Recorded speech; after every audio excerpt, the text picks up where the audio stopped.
And when we whoop enough ass, everybody gonna get in line and do right. All right. Peace and blessings, everybody. Peace and blessings. Assalamu alaikum. Shalom. Thank everybody for tuning in. Today's topic is Blacks must fight, but fight how and for what and when. So that's our title of the program. This morning, or this afternoon, rather, that's probably a better way to put it. Once I got up, I was hit with the news that my cousin, William Rivers, and you know, we have a brother that comes on the program, Brother Willie Rivers, and when he first started coming, I actually thought that he was my cousin. And this is my cousin shown here.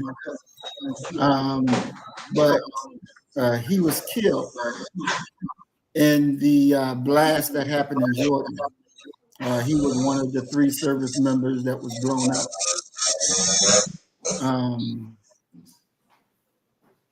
He was serving in the reserve.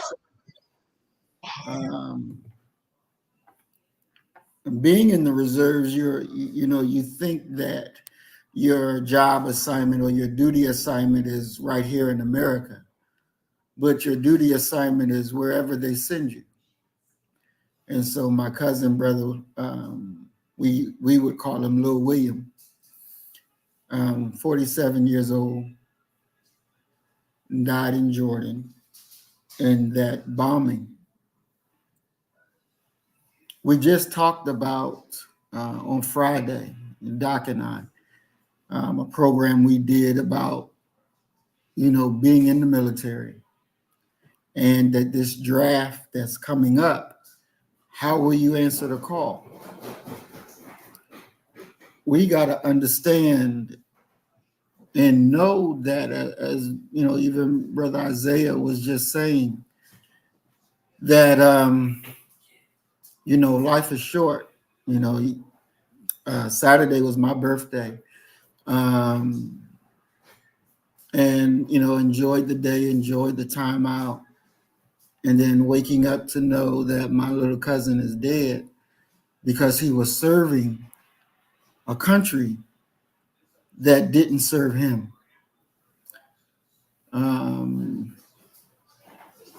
And so today, we want to welcome Brother Gregory. Peace and blessings, Brother Gregory. Thank you for joining us. We're going to talk about, what it is that we're fighting for. Who are we fighting? How must we fight, and when do we fight? Because dying on a foreign battlefield to protect Israel, who don't like you, is not a proper way to live your God-sent life. This is the only life we have. You're not going to die and go to heaven and, I'm going to see my mother when I get to heaven. I'm going to see my father when I get to heaven. It don't work that way. This is the only life that you got. And if you're going to give your life, you give it to the service of your people, not for people who don't even like you. Not on a battlefield that don't even recognize your humanity. Not for a military that you still got to fight to be seen as a human. That's not our fight. That is not the way that we have to or should be handling our business. And so, with this being very heavy on my heart today,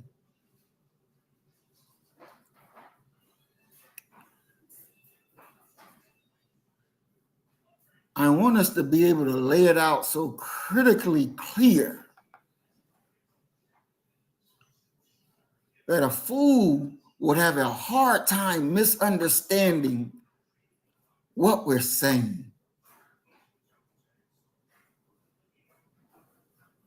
Because death is real.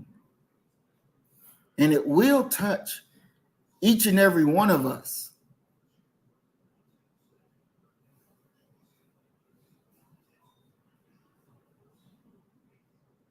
But fighting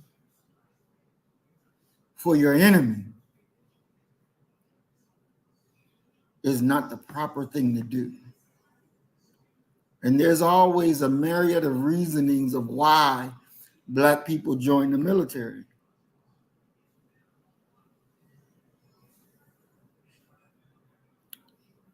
Some join the military for housing.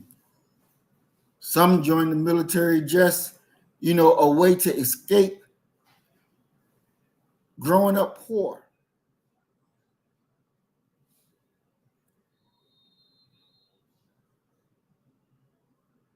Shit, I joined the military because I joined the military because I wanted to be president of the United States.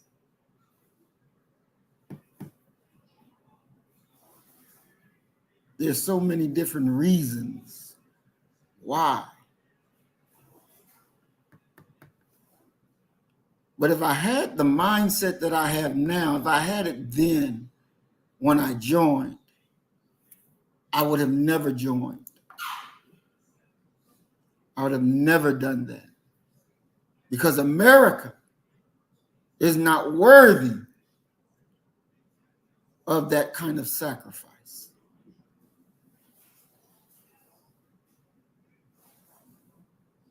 And we don't want our living to be in vain.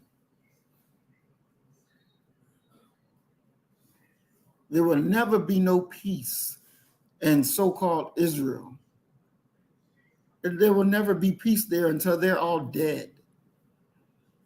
Then there will be peace. But other than that, there will be no peace.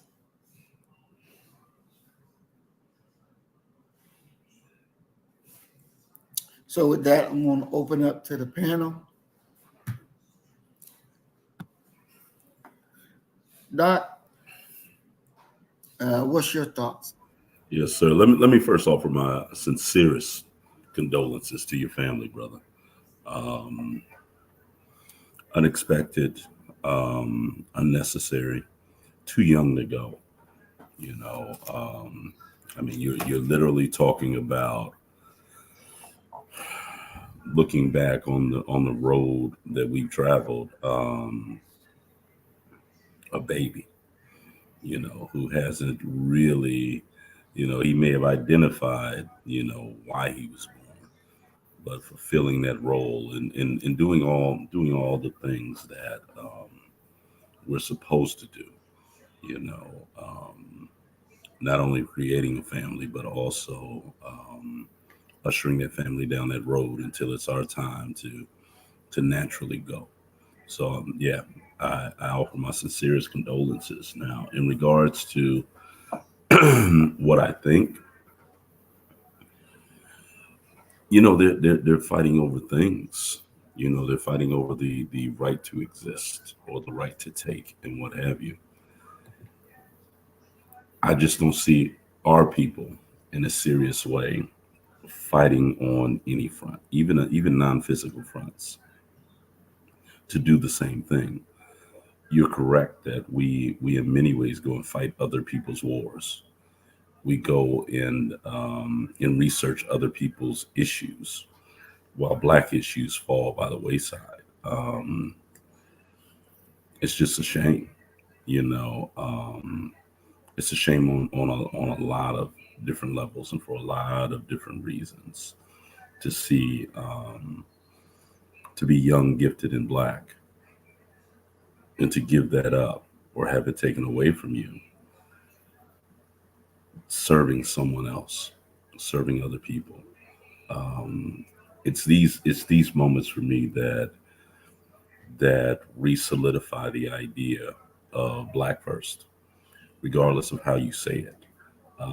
Many people don't articulate it as B1, but they're still Black first. And there needs to be a reckoning and understanding that, quite simply, regardless of what your flavor is, you have to understand that our foremost and should be only goal has got to be first to take care of self and take care of us. And there is no serious way to do that beyond coming together collectively and pooling resources and supporting one another. And I yield, brother. Thank you, Doc. Sister Cassie?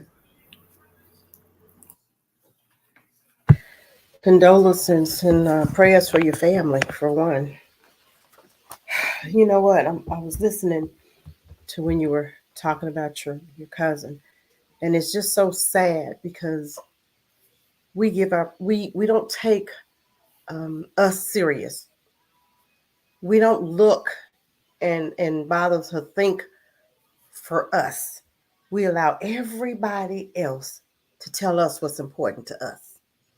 We allow everybody else to tell us that fighting for your own is not important because you're nothing. But we're going to get out here and we're going to fight for people that don't even like us. My answer is no, I'm not fighting for that. We got enough on our plate right here. And if we don't start teaching our children how to stand and how important we are as Black people, and stop allowing folk to educate your children that don't like you. All of this right here is craziness, it's foolishness, because we did this to ourselves. And you know what? I'm not even going to say this. I don't want to say we did it to ourselves because we didn't. Let me correct that. We are still allowing what they did to us. We're walking it out. We're still walking it out. Even though we know the consequences, we know what's going on, but we still don't stand for nothing. We don't stand for us. It doesn't matter. People will tell you how important everybody else in the world is, and we'll go right along with it. And we'll cuss your own brother out if we try to say, hey, dude, that's not important. That's not our fight. They'll cuss you out for telling them that. No, we have to stop thinking that everybody else is more important than us. And this is what we have to start educating our children. This is why I believe in total separation. Yes, total separation is what I believe in, because now is the time to do it. When you got us going here and going there and looking at everybody else's fight, but you still struggling. You still hungry. You still unemployed. You still living outside. Nobody is caring about, look at all these immigrants coming in here. Ain't nobody once said, let me get those Chicago, and you got some people that was in the service outside, homeless, that fought for this country, that's living outside.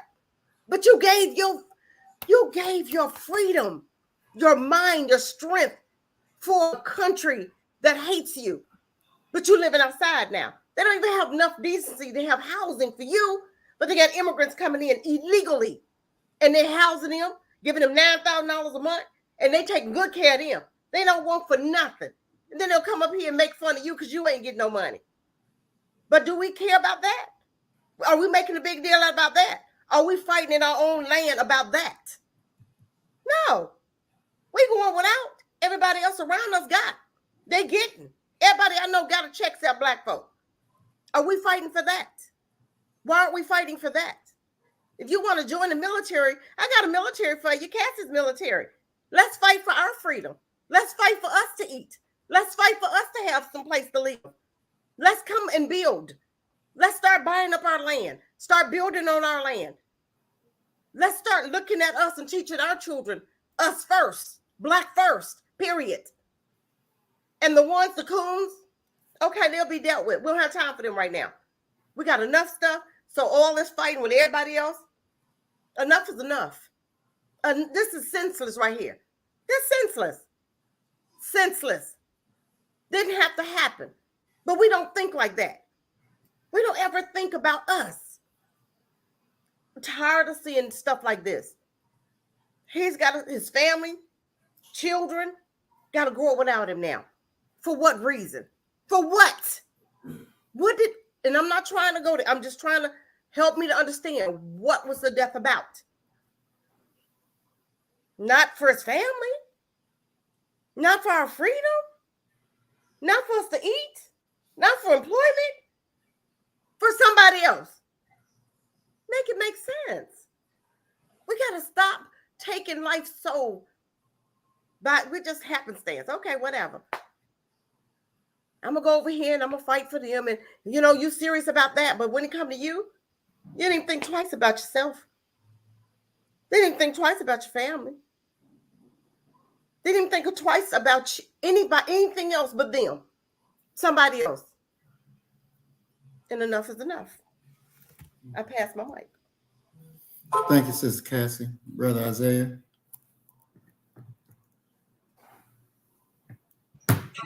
Yeah, we'll get into it, but peace to you and your family. I'll throw it back at you. Thank you, Brother Isaiah.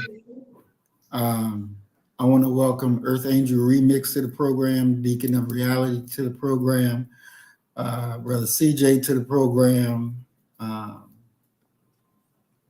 Time Travel to the program, and Brother Gregory Calloway. Earth Angel, to catch you up, my cousin, William, that you see in the picture, 47 years old, lost his life in the military, was blown up in that attack in Jordan a few hours ago. I think it happened.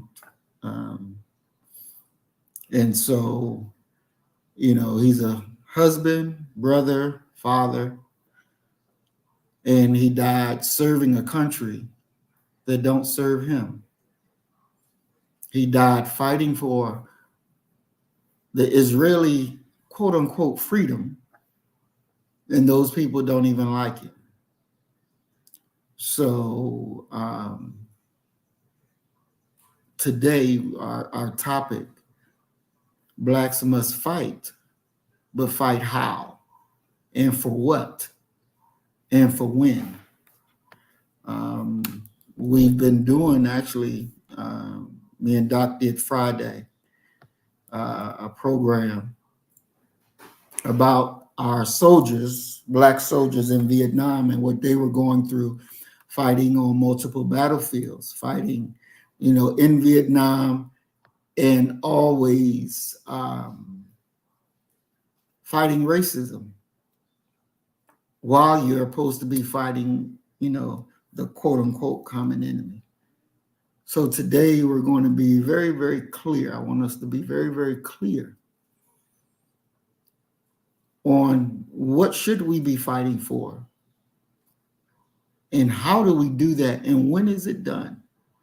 We've said multiple occasions that, you know, we are to fight on every front, because every front is a battlefield. But we're going to go into detail of what does that look like, because we want to make it so clear today that even a fool will find it very hard to misunderstand what we're saying. You know, I said a few times that Black First, we are a better friend to you than your mother.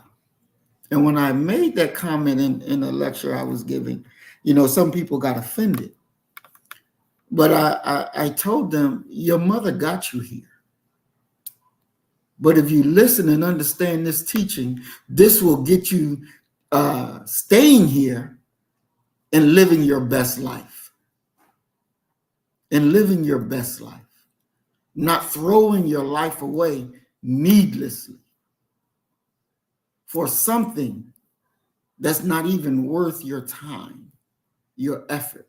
Hell, those are Israelis that's even in America. They're dual citizenship.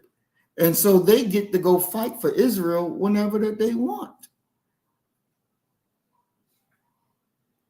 They don't need you, because they're not going to come and fight for your freedom. We showed a few months ago on a program where one of the Jewish demons, fake Jews, were saying how black juveniles were their enemy. What the hell did black children do to you that you would make them your enemy?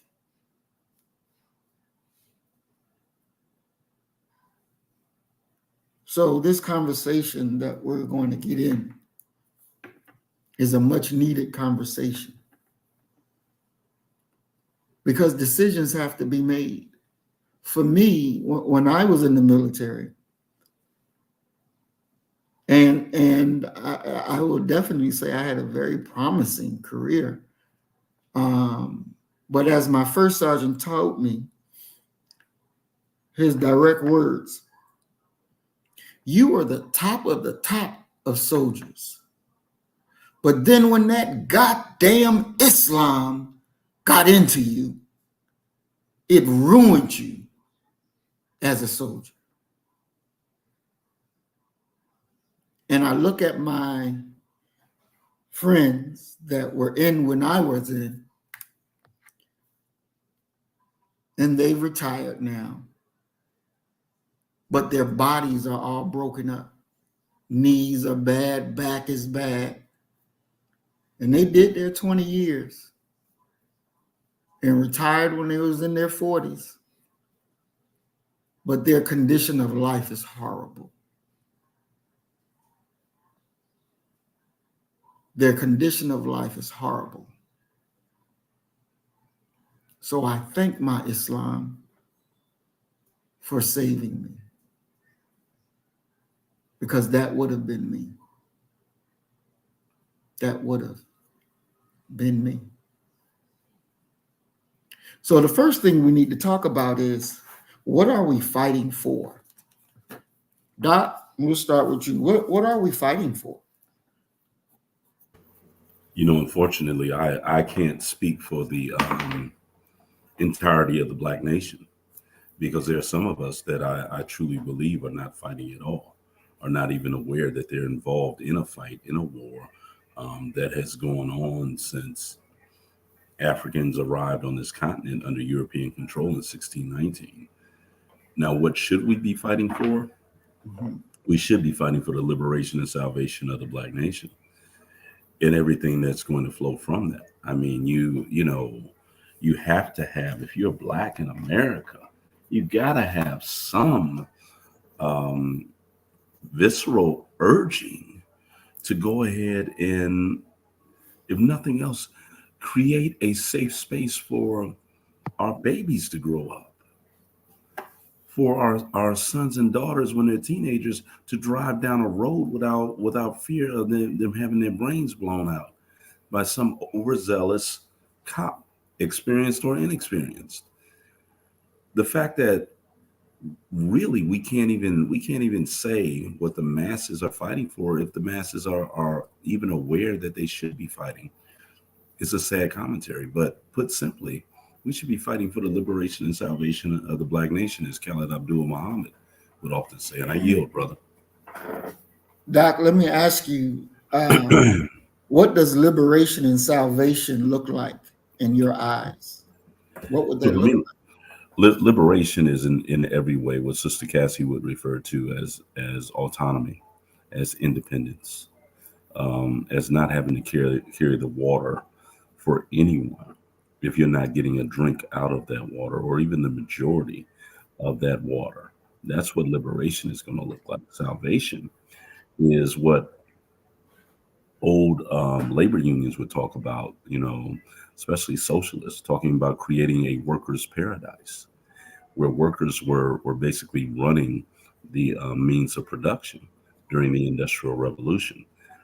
Black folk need to revert back to, and this is what I believe salvation looks like, is that we are what Malcolm talked about when he talked about his definition of Black nationalism, that we control the politics, the economics, the education, and the politicians that are operating within Black America.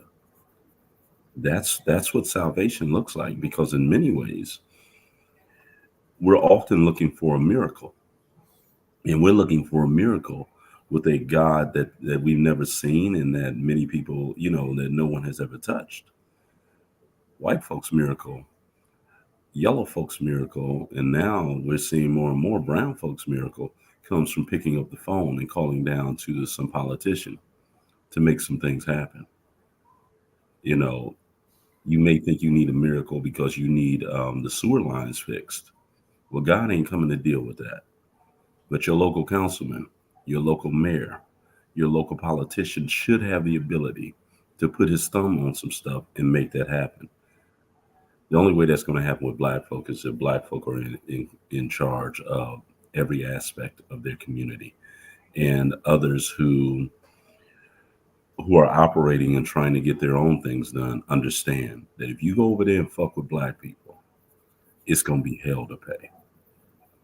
And if we could ever get to the point where we look at it and say, shit, fuck with them black people you want to, it's going to be 100 times worse than what the Jews do to you. Then we've experienced some salvation. Then we've created a black heaven on earth. And the only way to do that is racial solidarity at the baseline. We can argue about, do we want the sewer line fixed first, or do we want these potholes fixed first? That should be the battle that we have, not the battle of should black folk be involved with the political process, should black folk be circulating their dollars with black businesses. Those should be givens, and those givens are created by manufacturing consent, by what you teach your children. Our children need to be raised up in a educational system where they know no other alternative. That this is what happens. This is life, and they would look strangely at someone who doesn't operate that way. And I yield. Thank you, Doc. Sister Cassie, what should we be fighting for? Wow. Woo, that's a big, long list, but we got time. You got time today. For one, we need to be fighting for our freedom. And let me break that down. When I say freedom, I mean financial freedom.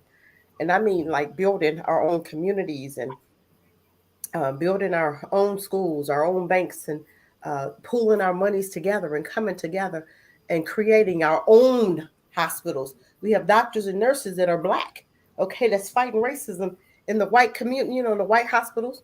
Okay, why aren't they pooling their monies together and building a small wellness center? That's what we're fighting for. We're fighting for our mindset, to rebuild our mindsets, to come back to ourselves. Because right now, we done lost our damn minds right now. We build it for everybody else except us. Let's continue pulling our monies together. That's how Black Wall Street was built. Who knows about Black Wall Street? A lot of black folk don't know about that. They didn't build by voting. They built by pulling their monies together. And if we did it back in the day, we can still do that again. What are we waiting for? We complain about white folk all day, every day long. I'm tired of it. I'm tired of hearing it. When people come and complain, I look at them, what are you building? What are you doing for self? How are you becoming free of all of this anger and hatred and rage and jealousy and all of this craziness? What are we doing besides complaining about it? When they talk about, okay, I got some land over here. Okay, let's talk. Let me help you, because I can help you with that. But I can't continue, complaining about white folk. I don't give a damn about them. What I care about is our black mindset. I care about the black man. I care about how they're being beat down. So that right there needs to be freedom right there. Let's put our men back in their places. Let us women help them get there. Let's open the road for them. Let's put a seat out there for them. Let's build. Let's do something besides look to white folk to say, how you going to help me? How you going to help me to be free? Who do I need to vote for? I'm going to vote for white supremacy and expect them, the two parties that have done the most harm to black people, I'm going to still put my faith in them. I'm going to put my faith in a white man with some orange hair and then a dementia man that need a damn diaper. What the hell? What are we doing here? It is time for us now to understand that it's all about us right now. We've been we've been looking at everybody else trying to be free. We've been helping this person. We didn't help this person. We didn't help this person. Now they got to the place where they taking your civil rights. Okay? A right that they never used for you in the first place. Because you already know that they'll create a hate crime bill for you, then they won't even use it for you. That's what they did with the civil rights. So it is time for us to love on us. It is time for us to fight for separation, fight to get these police officers off our behinds. What can we do? And I know my brother Isaiah said, okay, build it, taking the bonds away. Okay, if that's a key, then let's concentrate on that. We got a lot on our plate here. We fight for our freedom. Like I keep talking about the mindset right now. Black folk, we got some stuff that need to be taken care of up here. Because you hear a lot of black folk and they ain't talking like this. Black folk talking about Israel and Palestine. Dude, what you doing for yourself? That's my question. When they come talking to me about that, what are you doing for yourself? I ain't got time to think about Israel. I don't give a damn if they burn it down. I care less. And you can burn everybody in it. But now, come on, let's over here and build. Let's talk about that land we need to be purchasing over there. Okay? Whether it's in America or somewhere else. I don't care. Long as I see us building and building for self.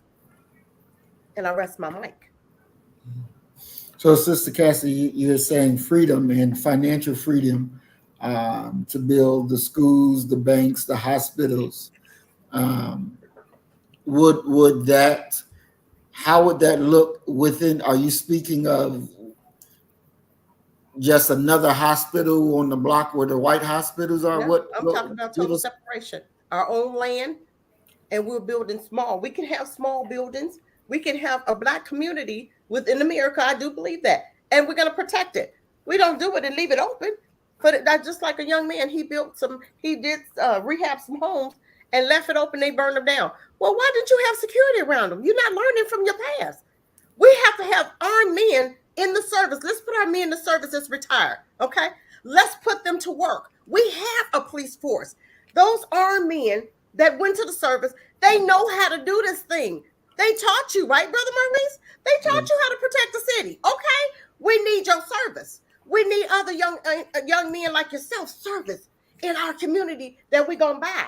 Okay, we separate totally, buy our land, put some security around it, and we use the jobs that we're doing now. You have black hospital workers, doctors, lawyers, black nurses, pulling your monies together and start with a small 5-bedroom, 10-bedroom hospital. I'm just saying, and stick a wellness clinic on there. And then you take your lawyers, okay, and you have an office for lawyers, okay, because we're going to rebuild this thing. We can build our own security department, and we're going to use our military to do it. Our black men that went to the service, that think black, have a black heart, we're going to have them, and we're going to section them and that's our police department. We don't have to always be around them. And pulling our monies is one way of doing it. Yes, ma'am. Excellent. I want to take a second and welcome to the program, Mayat. Peace and blessings, Mayat. We're glad you're here. Brother Willie Rivers, peace and blessings, Brother Willie. Miss Life Lessons number 3, peace and blessings, glad you're here. And I'm not sure, I don't remember if I welcome Earth Angel, but Earth Angel, peace and blessings. We're glad that you're here with us. Awesome. And again, our topic is Blacks must fight, but fight how and for what and when. And catch y'all up, Doc said that we're fighting for the liberation and salvation of the Black nation. Liberation means independence. Salvation means, and I'm just going to sum it up, salvation means Black nationalism. Sister Cassie said we're fighting for freedom, financial freedom to build schools, banks, hospitals, and to be able to protect what it is that we build. Brother Isaiah?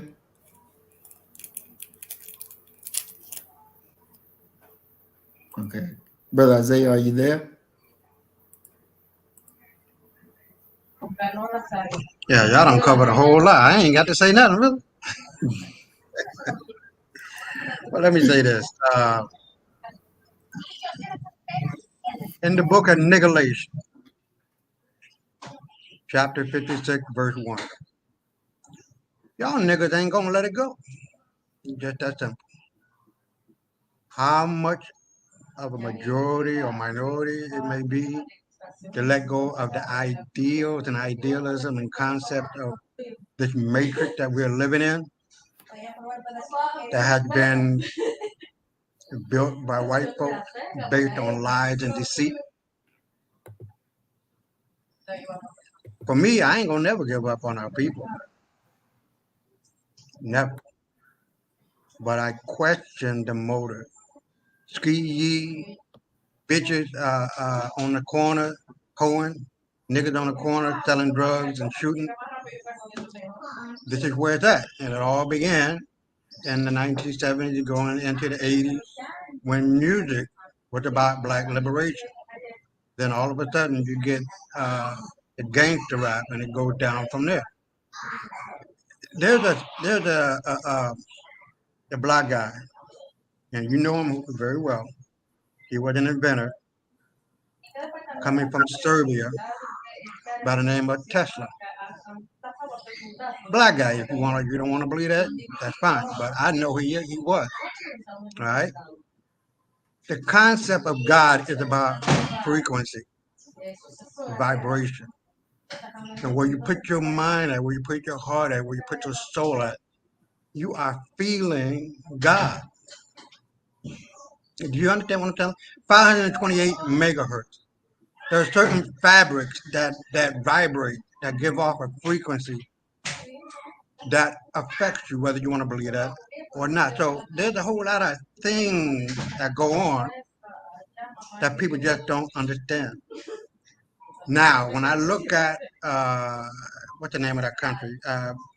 Burkina Faso, Traore, he just took over his country's wealth and discovered that a lot of his so-called politicians that work for Burkina, I don't know how you pronounce it, Burkina Faso or whatever, in Nigeria, they're corrupt. But once again, I believe in the word of Gaddafi. That Africa can rise and will rise, and it is the only continent that has all of the resources that the world needs and wants, and sitting at the table getting fat. It can sit there and get fat for the next 1,000 years. It still won't touch the wealth, the mineral wealth, not counting the mental efforts of black folks that are coming out of Africa and into other continents and countries, contributing handsomely. And I'm not saying that black folks in other countries are not contributing handsomely at all. I'm saying is that as a global people, we have to be conscious of our history because it determines where you are and where you will be going. If you know the past, you can understand the present, and you can predict the future. But according to that book of niggalation, you niggas ain't gonna give up and give it up. This is what I'm saying. I'm not trying to be negative. I'm always positive. But a lot of y'all are just stuck on that niggalation bullshit. Jesus is you spiritually. We have to come to grips with the three elements or rings of power. I have said this 1,001 times on the show. Political power, economic power, and spiritual power. I don't give a fuck about nobody, no preacher, no doing nothing. All right? I worship the God of Isaiah, nigga. You understand what the fuck I'm telling you? There's no greater God than the God of Isaiah because I understand God for me. I ain't got to go to no motherfucking church or a synagogue or a mosque to hear a motherfucker talk. I know God because I experienced God myself. I'm telling you. Like Moses with the fucking bush. I know God for me. There ain't nobody gonna tell me one thing or another about God for me. The most important thing is do for yourself. Connect with people who have a liking and who have a frequency higher than you that want to be free politically, that want to be free economically, and that want to be free spiritually. Our ancestors out of Egypt told us a long time ago, and people just don't fucking get it. The kingdom of God exists in you, nigga. It ain't existing nobody. It ain't existing in the heaven. But then again, everything outside of you is in you. As above, so below, as within, so without. That is the very ancient words coming from our answer through me to you right now. But for whatever reason, we still want to look at Galatians chapter 56, verse 1, and still want to try to reason it out, and still want to try to, make heads and tails out of bullshit in this matrix that we are living. White folks ain't shit because they talk shit. They talk shit because they ain't. Let it go. Grab hold of the hands of our ancestors. They're waiting on you. I done grabbed hold of that hand a long time ago, Sister Kathy. Brother Muhammad, Doctor, and everybody listening, that's why I'm able to see beyond these eyes, but with this one, I know what's coming. And white folks fear that. Do you understand? White folks fear that. And I throw it back at you. All right. Thank you, Brother Isaiah. You said it's political, economic, and what is the third one? Spiritual. Spiritual. Fuck the religion part because people get confused. So what are you saying the difference is? The difference is the kingdom of God is in you. It's not look, when we were within the spiritual realm of God being and knowing that we are the gods of the planet, we build pyramids. Now that we have churches, and we were hoping and looking for God in a motherfucking building. I don't give a damn if it's Protestant or Catholic or Christian or Jewish or Islamic or whatever the case may be, Buddha. I done tried all of them. You know what? I come right on back to our ancient way of the Maitic philosophy because it is a philosophy. It is a way of life to help you find the way of life for you. Don't you get it, nigga? Don't you get it? Stupid motherfucker don't get it. And I'll throw it back at you. All right. Thank you, Brother Isaiah. So again, I'll go back over the answers. First, I want to welcome Indigenous to the program as well. Peace and blessings. We're glad that you're here. Ms. Life's Lesson says that we need liberation. Liberation to me is having a full autonomy, and salvation is no more Neandes sabotaging our endeavors.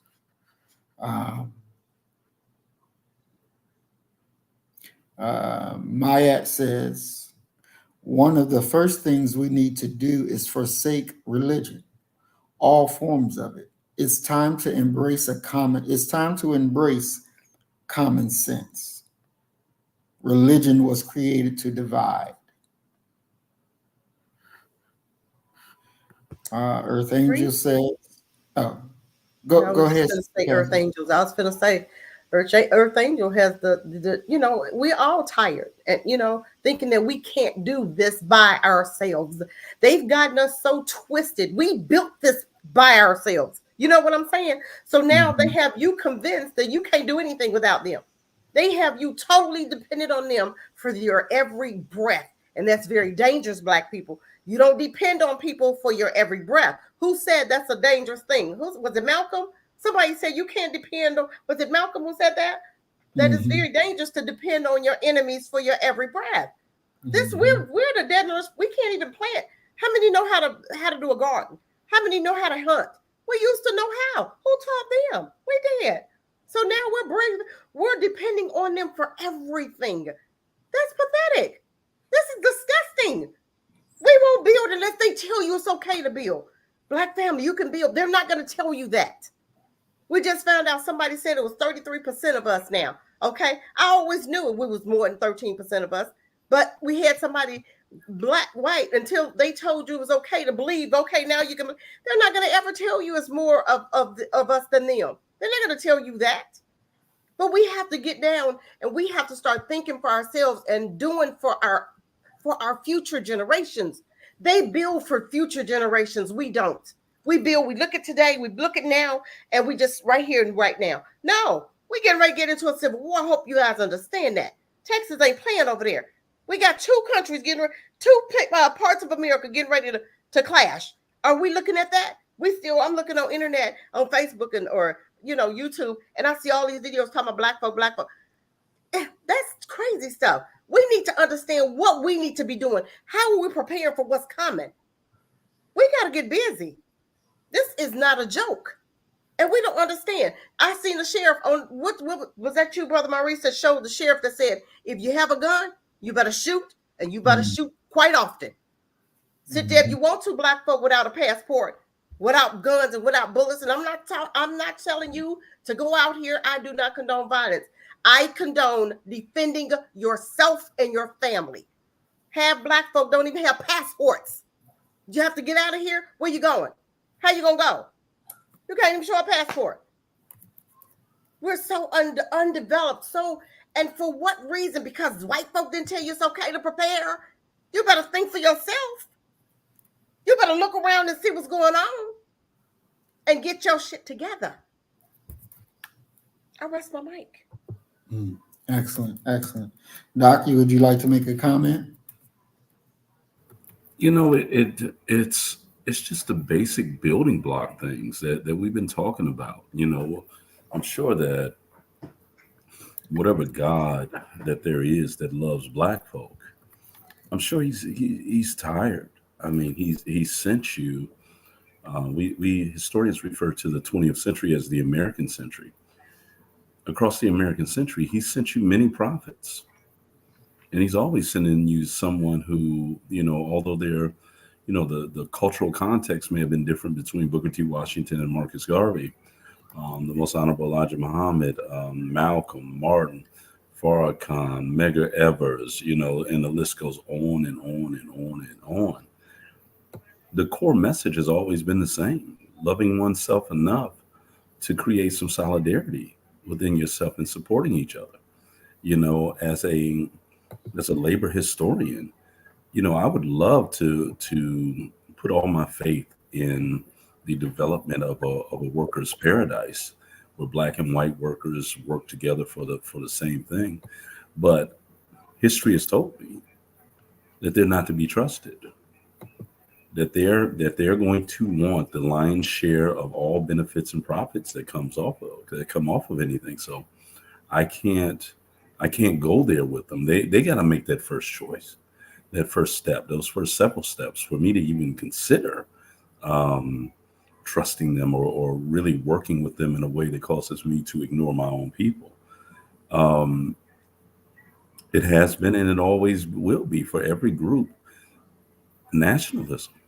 When Chairman Fred Hampton talked about black power for black people, brown power for brown people, red power for red people, yellow power for yellow people, white power for white people, all power to the people, he's in essence saying, quite simply, take care of your own. Because in many ways, this nation is like a muscle car that runs at its best when each independent group is able to take care of itself as if they're an individual cylinder. America has been a V16, but it prefers to run on one cylinder, the white cylinder. And it will retard any of the development or contributions of any of the other cylinders. In many ways, whiteness has caused them to cut off their nose to spite their face. But that's who they are. And there's no reasoning that can be given to them that will cause them to abandon that. It is seemingly encoded in their DNA, in their very genetic material. And that is reinforced by their socialization, which they don't even have to say it. We all know what it is. It is white first, and in many ways, white only. And if you can't get with that program, you have no use in this nation to them, or even on the planet Earth. And I yield, brother. All right, thank you. Okay, can I ask Doc a question, a personal question, please? No, I got to go. I got a 4 o'clock thing that I got to do right now. Okay. I'll be right back though.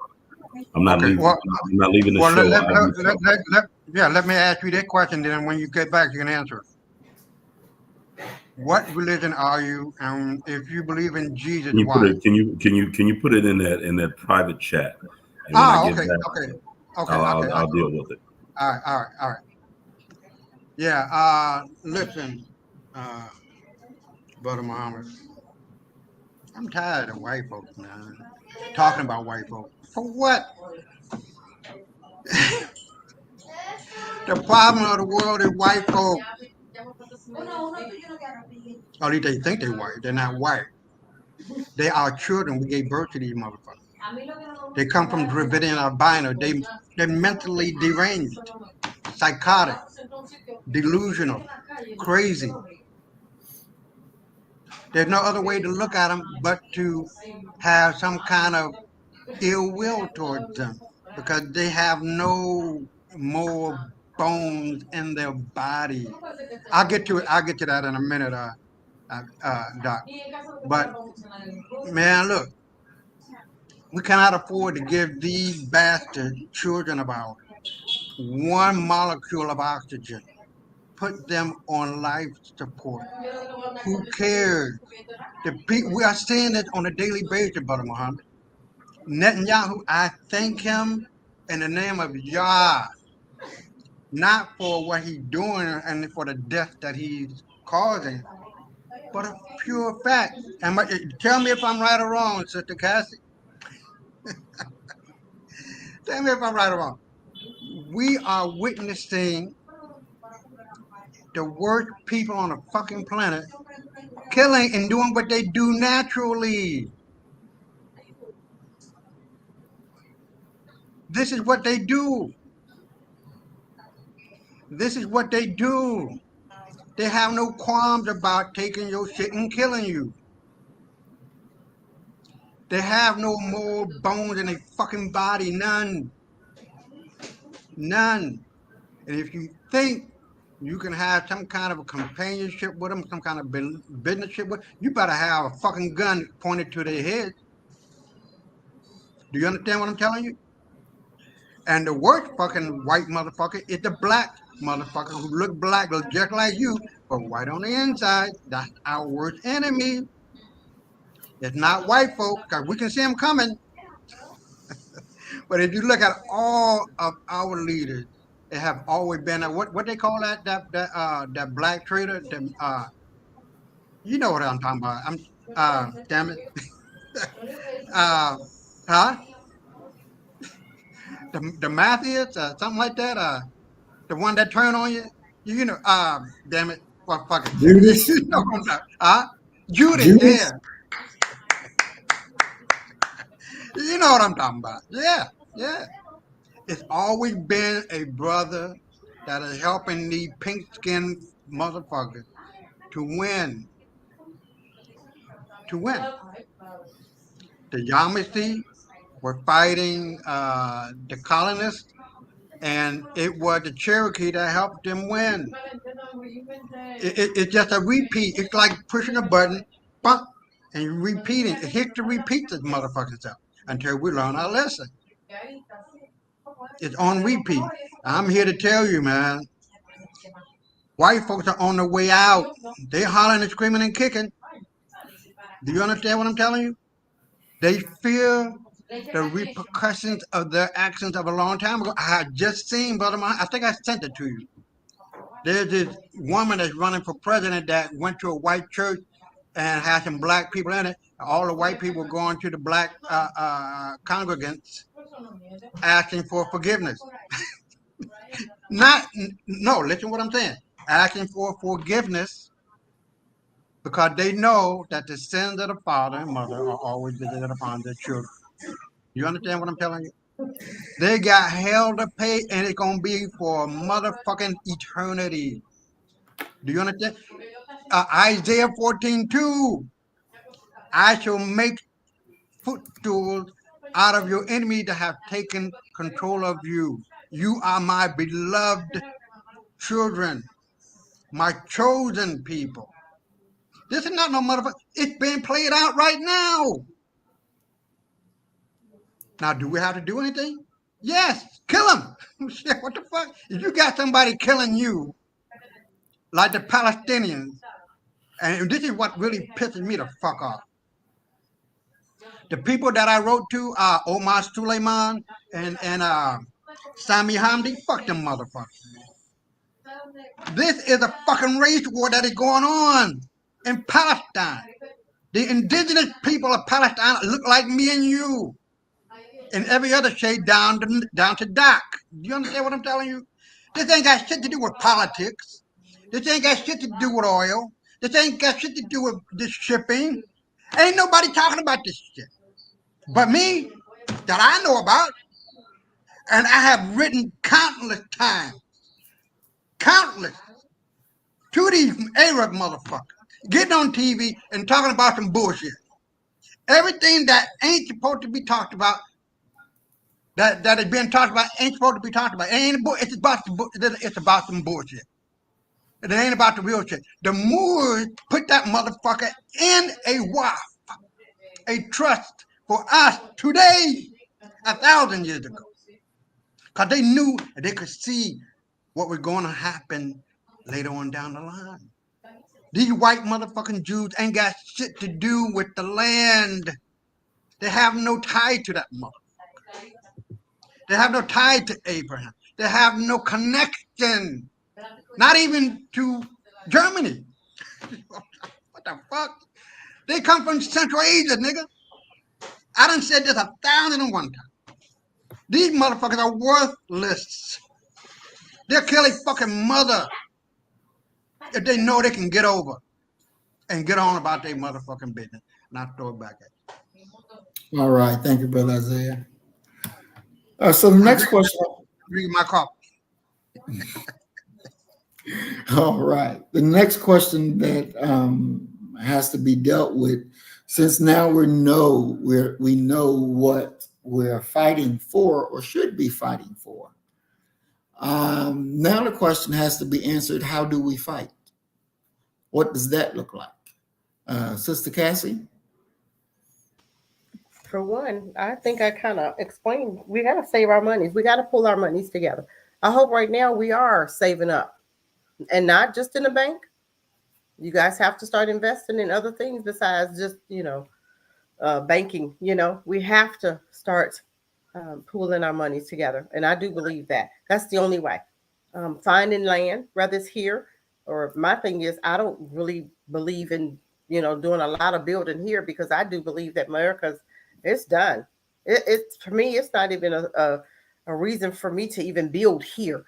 I would rather purchase land in the motherland, and I would rather start building there, because I really believe that America, but if you want to stay, okay, go ahead and buy some land. But I don't know about Mississippi, Maurice. That played that. I don't know about that, but I'm just saying, buy some land, pull your monies together, buy land in neighborhoods that's already built. You can have a Black area in America and start investing in some of these buildings that's already here and creating your own schools, whether you do it online. And we have to know who the enemy is. We have to start educating, and I'm all for schools. I'm always say that. Have our own financial institutions, have our own supermarkets. And this is what we need to start doing now. Land is real cheap. Now you can get land for $500 at the tax, real estate place. It's not hard, but we have to just change our mindset. We have to want to do something different. And that's what I believe we have to do. If we don't start pulling our stuff together and coming together, we gonna learn. We gonna wish we had it, because we all we got. We have to start thinking that we have friends in other places. You never hear me say Black and brown nothing, because I don't believe those brown folk can be just as racist as anything. I don't never say Black and brown. I believe in melanated people that have like minds coming together, pulling their monies together and building. That's how we fight it. And it's not even a physical fight. It's just us separating. And I believe in defending. Deacons of Defense. Remember that movie? That was an amazing movie. I believe in, I'm going to always say, get our Black military men together. Get our Maurices together and defend the community. And, build our own police stations. We don't have to, they should never be allowed to come into our black areas when we get our land and start building. They should never be allowed in there for anything. Okay, if you want to, you want to come and buy some bread or something, okay, but get your ass out. Go ahead on back over there across the tracks. Okay. And we'll send it to you. You don't even have to come. We'll send it to you. So this is my answer. As far as, and then if they do want to fight, okay, I believe that's what our military, that's what our police department, who is our military, that's what they're building. That's what they're for. So I think I've covered it all from A to Z. And it's not even impacting them in any way, shape, or form. It's all about our blackness, all about us being free. And I rest my mic. All right. Thank you, Sister Cassie. We have a caller. And I believe this is Brother Bakari. Peace and blessings, Brother Bakari. Peace and blessings. What's going on, everybody? Chat. Hey, Bakari. What's going on? Hey, consider. First, I'm gonna just say this. Consider. Don't let them think something going on in me. Don't let them make you think something going on in Mississippi that ain't going on in the rest of the country. It's all the same. It's all the same. Whatever they're doing there, they're doing, but they're doing it for a reason. But anyway, Excuse me. what I want to tell you, say the first fight, right? In the scripture said, pool your monies together, and I agree with that. But in order to pool our monies together, first we got to understand, stop spending money with people that don't support you. The first fight is making a lifestyle change. A lot of people say boycott. I'm not against that word. Lifestyle change. Spending habits need to change. Stop spending your money with them Japs, okay, them Orientals, the Arabs, and the East Indian, and them Hispanics down in your neighborhood where black people suffer. Stop hiring them like so-called Latinos, whatever the hell they call it today, to come mow lawns and to do the landscaping over black people. Stop going to these stores until we have community-owned businesses. We should control all the economy in our neighborhoods. We are the only people that allow other people to come and control the economy in our neighborhood. That's where the fight begins. But we have to be willing to do it. We have to be willing to say no to these $150 pair of Nikes. We have to, if this is something that you want to do, you have to be real with this. It ain't just talk. Like I said, I listen to a few people on social media. I'm basically turning YouTube off because I realize most things on YouTube is just talk. Ain't nobody getting in the streets really trying to do a damn thing. And it's very disheartening, disappointing. But I also see a lot of people that just out here cooning for capital. We have to start seeing ourselves in a different light. We have to stop seeing ourselves as N and B's. We have to start seeing ourselves as kings and queens. We have to start seeing ourselves as gods. We have to start seeing ourselves as brothers and sisters. Who really want to deal with people who don't have no type of respect for themselves?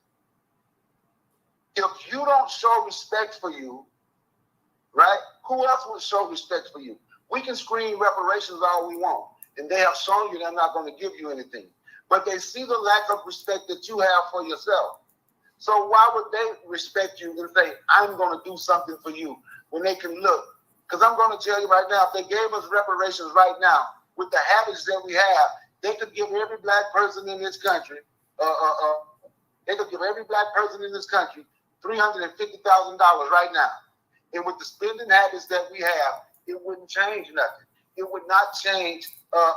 It would not change the black economy. It would not change what we were going through. We would be in the exact same position with just a couple of more dollars. So the war is big, it's mental, it's spiritual, it's economic, and it is most definitely physical. This presidential election that's coming up now, and I know people saying don't vote. I don't care if people vote. I don't care who they vote for. But I'm telling you this. What they did to their capital January 6th, if you don't think they will come for you if Donald Trump wins or if Donald Trump lose. Dealing with Donald Trump is like a double-edged sword. He not let everybody know he's going to be a supreme, a dictator. He want to get rid of everything except where he like and what they like. And they will come, and then they will have the government officials that's backing them up. So if you haven't saved any rounds, if you're not saving food, if you're not figuring out how to live, right? Because I'm a firm believer it doesn't make a difference where we go. My goal is Africa 3 years. I can't leave my 2 youngest children here until they finish doing what they are doing. So while I'm here, I'm gonna fight here. But if we ain't preparing to be physical, if we ain't prepared, like I can call one of my homeboys right now. We got over 30,000 bullets saved in one spot with enough food to last us a year. Ain't got to go to the grocery store. I call my other homeboy. We got between 15 rounds saved over there with enough food to last us about 7 to 8 months. I can call my other people how much we gonna have between 10 and 12,000 over there with food saved to survive. Black people, we need to get teams. We need to start putting stuff up, and we need to learn, and we need to be prepared. Because it's more than just food, it's more than just talking. We got to get out here in these streets and try to change some mind and get people with us. And in order to win the war, you got to be willing to fight in the war. I'm just saying, in order to win, you got to be willing to fight. And Brother Maurice, I thank you for taking my call, man. Peace and love. Yes, sir. Thank you, Brother Hey, Bakari. Bakari, I got a question. Did he hang up? Yeah, I want to ask this question of Brother Maurice. He said that we need to get them out of our neighborhoods. I think we have to replace them before we can, because we don't have our black supermarkets, right? We can't just automatically stop supporting them. I understand what he's saying. When I can buy black, I do. But it's some areas that we can't buy black. We have to replace them first. We have to start, like I said, pull our monies together and start replacing them. Then we can pull our monies totally away from them. But right now, we can't, because they allowed them into our neighborhoods. They allowed them to set up in our neighborhoods. And then we turned around and supported them because there was nothing else. They wouldn't allow us to get our own businesses. But now that we can get our own businesses, we're pulling our monies together now. Now it's time for us to start replacing them. If you see an Arab in your neighborhood, okay, get some black like-minded folk to come in that neighborhood. You can be right across the street from them. That's how we replace them. Then we can take over that shop and run him out of business. But us right now, what we doing? You got a whole lot of black folk mindsets not right yet. This is why it's gonna take us educating our babies. Okay, says Cassidy, Brother Bakari called back in. Okay, I heard what she said, and I didn't mean to hang up on you, my bad. But I can say, yes, we can literally stop going to the Arabs, East Indians, and Chinese right now. There's nothing in their store that we absolutely need. See, when I say that, you're right, we do need our own supermarket. And guess what? Now, we were going to have to go to a store like a Kroger or a Publix to buy food. But if we want to control our neighborhood, if you shut them down, just don't spend nothing with them, period. That corner store right there is our first small supermarket. Or let's reach out to the Yellow Banana. I've been trying to contact them. Let's reach out to the Yellow Banana. Black-owned grocery store. They just bought over 32 Save-A-Lots. Let's reach out to them. And where are they located? And see if we can get them in our communities. But those foreigners, those Arabs, those East Indians, those Orient, we can absolutely stop going to them right now. The grocery stores, we can't. I'm talking about the corner stores. They're washaterias, laundromats.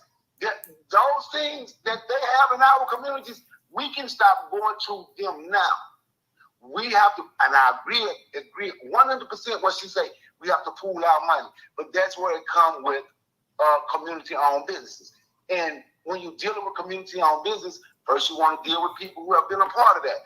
We're going to have to be willing to listen to one another. And we're going to have to set rules for whatever it is we do. But I'm going to tell you right now, I drive past them. I go 10, 15 miles. I ain't spending nothing with them. And when I say sometimes I feel like I'm out here by myself, I ask people, who spends money with them? I ask every time I do a show, who spent money with them this week? Nobody say nothing. But I tell you, I didn't. I go past them. They ain't getting, because we supposed to control our neighborhoods. We supposed to control our community. We're supposed to control our economy, but we are allowing other people to come in our neighborhoods and control our stuff. Then we look and turn and we go to blame. We will blame it. Now, it is our fault for giving them our money, right? I'm not going to blame white folks say they put them in our community and told them they could open business. Just because they did that, that don't mean we have to go to them. We have to stop being white people's stepchildren. We have to stop being the redhead stepchild. We have to stop. Well, they did it, so we got to go. No, we don't. No, we don't. We got to fight the whole system. We have to bang on the whole system. If that who set them there to get your money, that should be the first time we going to say, you know what, we ain't going there because they're working with them other people. They ain't working with us. They ain't working with black folk. That's the first reason we should say, not go. Now, I got one more thing before I go. I saw what Earth Angel said in the chat about reparations. He said he don't care what he or she don't care what other people do with their check as long as he get his or she get hers. I ain't gonna say that's a problem. They had a right to. Everybody had a right to their opinion. But the point that I was making, I said if they gave us reparations, black people would still be in the same spot. I can say I would do something different. Cassandra would do something different. Maurice would do something different. Dr. Jones would do something different. Isaiah, we might do something different. But black people as a whole would still be in the same position. I already do something different. I don't have a pair of pants that's name brand. I don't want, the only thing I have name brand, and I'm talking to this brother not trying to get, I don't walk around with people's names on me.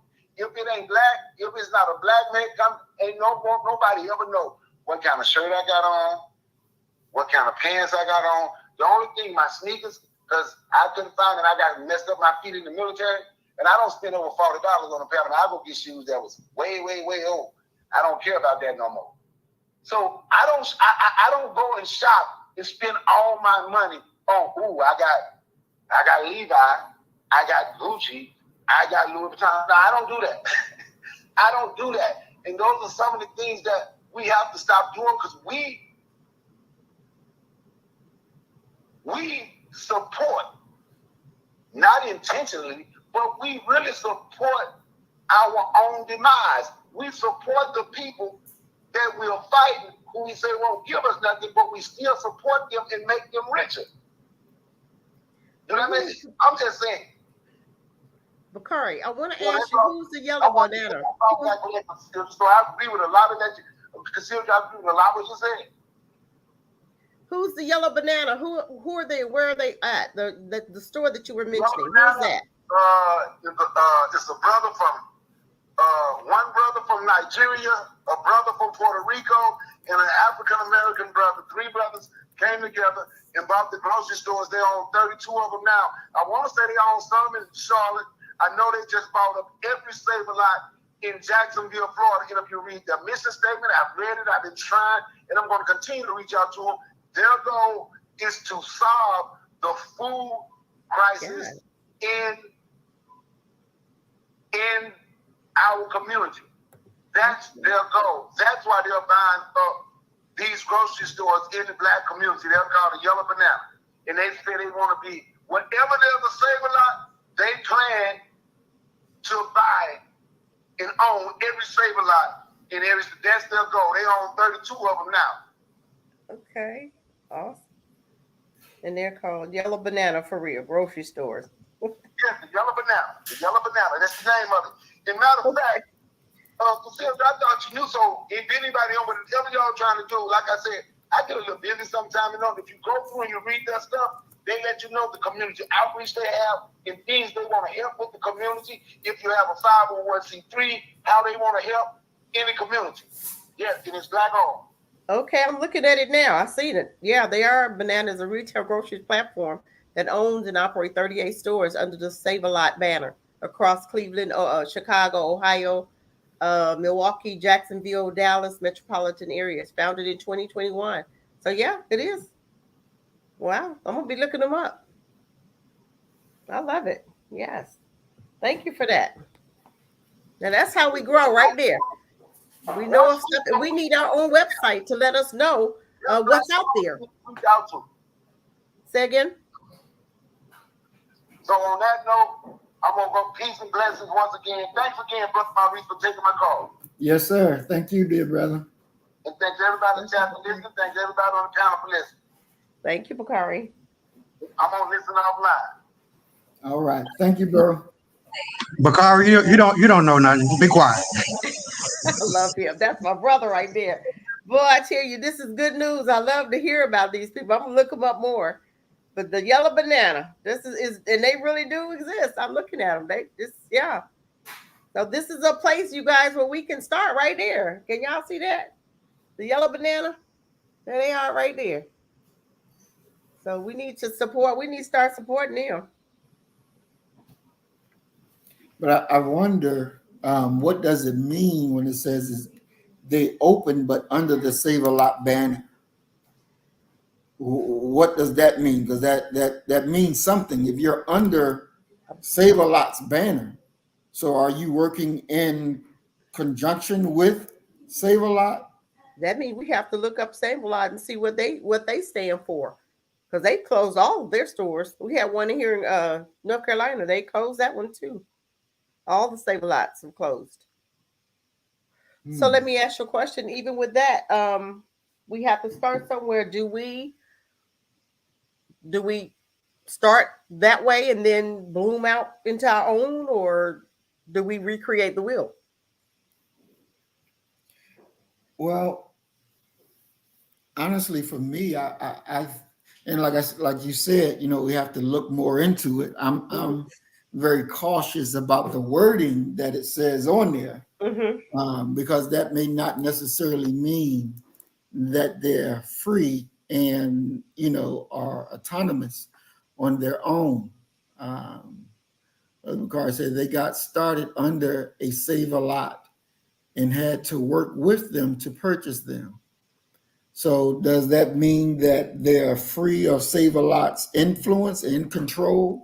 Or are they still working under the Save a Lot banner, but they're just using the yellow banana name? So those things have to be thoroughly fleshed out. Like they say, the devil is in the details.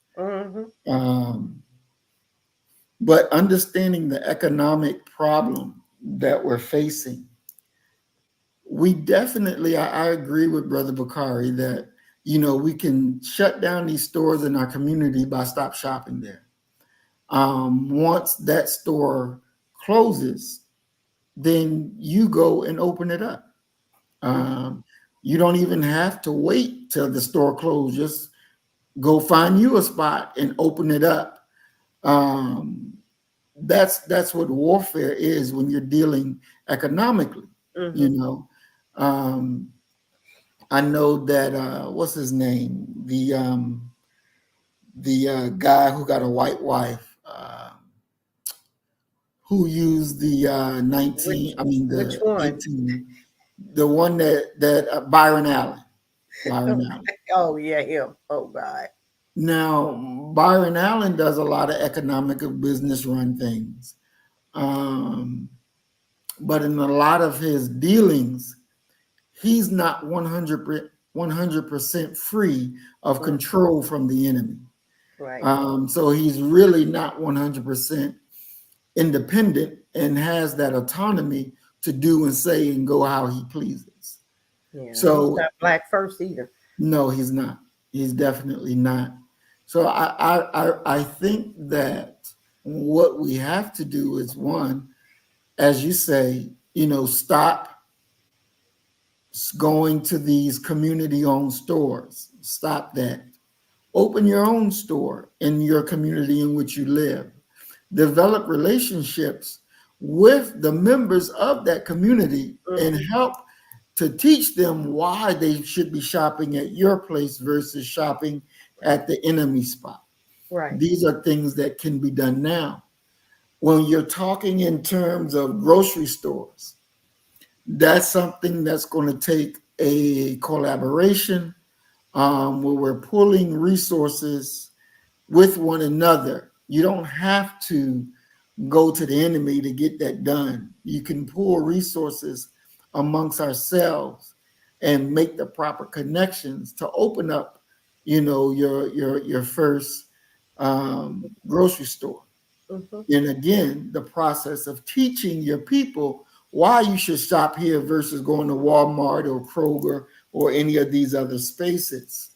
That's that business warfare right there. It's not good enough that we stop and say this is black owned, so you should stop. You should shop here. Unfortunately, that's not good enough because there's black owned businesses, as we talked Byron Allen, but Byron Allen is not black first. So supporting Byron Allen, you're still supporting white supremacy. Right. You're not doing any good to yourself or your people. So we have to begin that process of verifying that business owners are black first. We have to begin that process that we set up that will give them a sticker or some emblem to say this is a black owned business. It has been thoroughly vetted and proven to be black first. Therefore, we as a community should support it because this business supports us. And even with that said, what you were just saying is we can start like having the weekend or, like visiting different black cities, for instance, Chicago, and having a B1 conference, you know what I'm saying? Or an outside, B1, where we bringing the kids in, because we'll teach the kids too. We're trying to get the teenagers because some of these old folk ain't, they trying to, be everybody first. Okay. But black. So that's when we have the little babies, the conferences for our young adults, rather it being high schoolers and the, ages, I want to say maybe some 16 or 15 on up to 30, what I'm saying?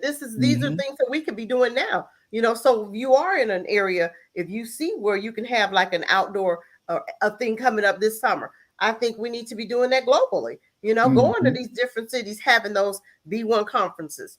We have to start somewhere instead of just talking about it. We have to start being about this stuff, and we have to start being black on purpose. And that is going to help it's almost because our teenagers are ready. Our young adults are ready. They are waiting for someone like Maurice. And I'm put on my brother. They're waiting for someone like my brother to go around and Bakari to go around these different cities and talk to them about being B1 first. They're ready. They're waiting. They're waiting, wondering, why aren't we doing it? Why aren't we rising up? Why aren't we doing what we're supposed to be doing? Why are we not leaving our children a legacy? Because right now, what are we leaving to our children? That food stamps? That's not legacy, you guys. We can't leave food stamps to our children. What are we leaving to our children right now? If black folk went away right now and it was up to our children to come, what are we leaving them? Nothing. This is crazy. No, we're not even leaving them land now. Homes, some land. But you have a black guy who has children. He has land. His kids don't even want it. Now he's selling it out to different people. What are we doing? That's a shame. Why didn't he teach his children how important maintaining that land in the family? Why didn't he teach? And I'm gonna blame him. Why didn't he teach his children when they were little? This land should remain in our family forever. He's older now, so he's selling the land out. Like anybody can buy that land now. Why don't your kids want it? Because he failed right there. He didn't teach his children how important owning land and owning a home is. That's your wealth. That's your generational wealth. That's creating wealth for your children, your lineage, when you're owning homes and owning land. We have to get back to understanding what's important and what we need to do from here on. This day forth, we need to start putting those together, those B1 conferences. That's what we need to do. That's where it starts right there. And that's what we can do this summer. Exactly. We really can, and we shall. Put that Brother Muhammad, Dan. Go to your messenger. You should see that brother. He's in Atlanta. And it's a short clip from Twitter. He has a grocery store, and I mean fresh fruits and vegetables and all of that. But if you can play it, just go on ahead and play it. I don't know how many branches he got, but he is serious. He is serious brother though. Okay. But while you're doing that, Section 8, you can keep that Section 8 day. Huh? Jacob said, he heard we can pass down Section 8.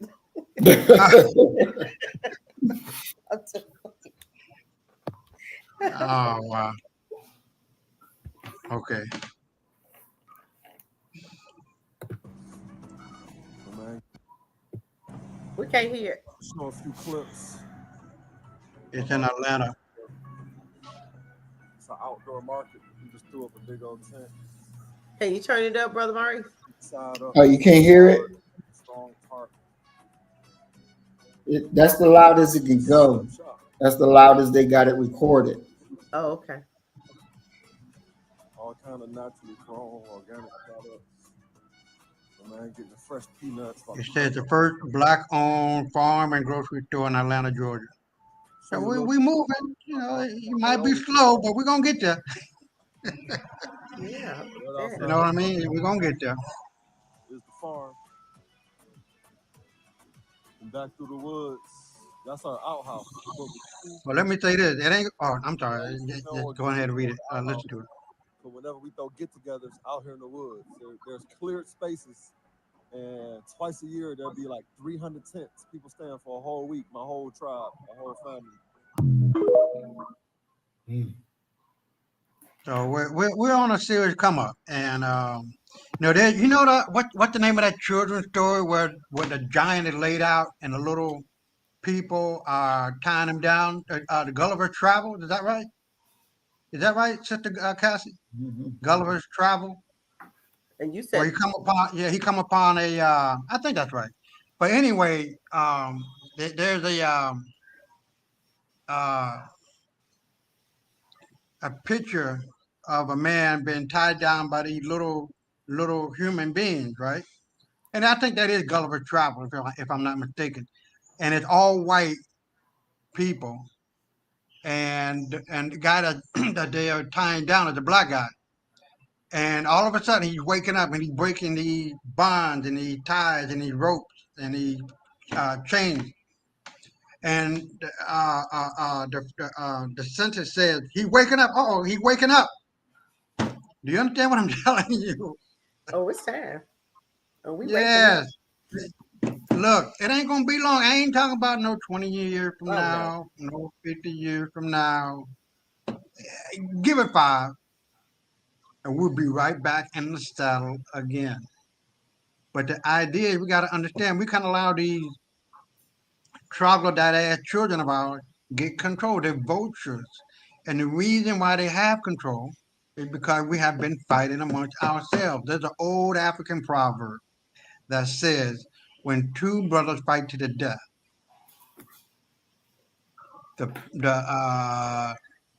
animal, the creature, the whatever in the middle gets the key to the house. You know what I mean? Mm. And this is what they are. They vulture. They waiting on us to fuck up so they can come on in and get what they got to get. But once we wake up and realize that unity, our existence is dependent upon 2 things: unity and disunity, blessings and curses. Don't make this shit hard. In unity, there is power, economic power, political, and spiritual power. In disunity, we're going to be right back where we are right now. Am I lying? Tell me, if I'm lying, I'm going to shut the fuck up. Am I lying? No. Unity is what it's at. And if you can remember again and again and again and again what Gaddafi said, if you kill me, you'll be opening the door to all of hell for all of eternity. Now look at Europe. Europe is bankrupt, baby. America next, honey. And America's the Muslims right are on the already trail. there. I love, excuse me for a minute, but I love a picture because a picture is worth 1,000 words, right? There's a picture of some white folk looking at a boat that's coming to shore with some Muslims on it, black Muslims or whatever. And they ask, where you going? Where you going? We're coming here to conquer, Europe. And they laughing their asses off. It's about 3,000 of them. 3,000 of you are going to do that? No, there's 30 million of us already here, motherfucker. They there! And they are scared to death because they know that ass whooping is happening right now. It's just getting worse. The revolution will not be televised. Right. They will not tell you they're getting ass whooped. But you can see that in Palestine. White folk don't know how to fight. Get that into your fucking head. They don't know how to fight politically. They don't know how to fight economically. And they don't know how to fight spiritually. Brother Muhammad, would you mind doing me a favor, please, sir? Yes. Go to that video right above. I'm gonna look for it right above the one that I just sent you. And please, it says x.com revealing Daniel. If you can play that video, bro, it's very damning. Well, you know, when you're a kid, you don't pay it no mind, but it's very foretelling.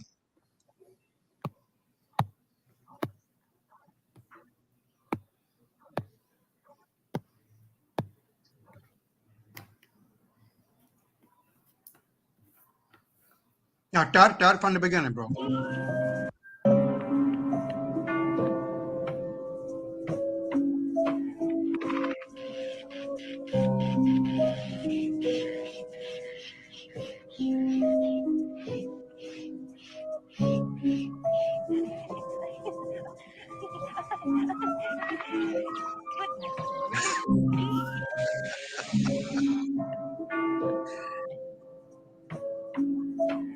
That's enough. That's enough. I think we get the idea.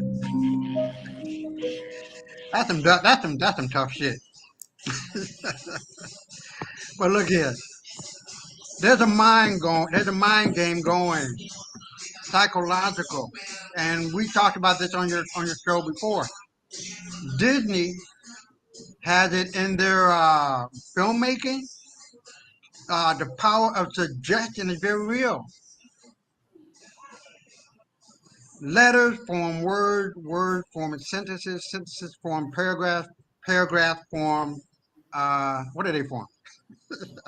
You know what I'm saying? The whole thing, the little, you know what I'm saying? And they are powerful. Words are spelling words because they cast spells on you, and you don't even know it. McDonald's, I'm loving it. GE commercials, or whatever the case may be, they're constantly throwing things at you, hypnotizing you, making you buy things, making you think a certain way. And it's so powerful that you don't perhaps even know it. But once you get a hold of your own mind, because this is where the promised land exists at, right here between your ears, the more you water it with knowledge, wisdom, and understanding, the three diadems that our ancestors talked about in Egypt, with the snakes of the Uraeus, that's not just a motherfucking design, nigga. Think and wake up. You are, when you have wisdom, you are protected from being a motherfucking fool. When you have knowledge, you are protected from being ignorant, motherfucker. Do you understand what I'm telling you? Knowledge, wisdom, and understanding are the three most precious diadems that you can have in your mind. You wear it, our ancestors wore it like a crown, but within you, it exists. And the more you are a personification of that, the more of a God you become. You become more holy, H-O-L-Y, by becoming more holy, W-H-O-L-L-Y. Don't make this shit. These are not my words. Are these my words, Sister Cassie? Sister Cassie, are these my words? Are these my words, baby? Are these my words? No. I'm only repeating what I am constantly repeating to myself. I am constantly casting the spell of greatness upon me from our ancestors. These are not my words. They warned us about these pale skin ass motherfucking children of ours. They saw it coming.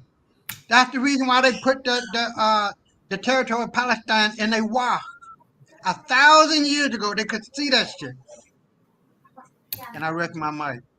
Let me say this one thing. When you know the past, you can understand the present, and you can predict the future. History repeats itself, bro.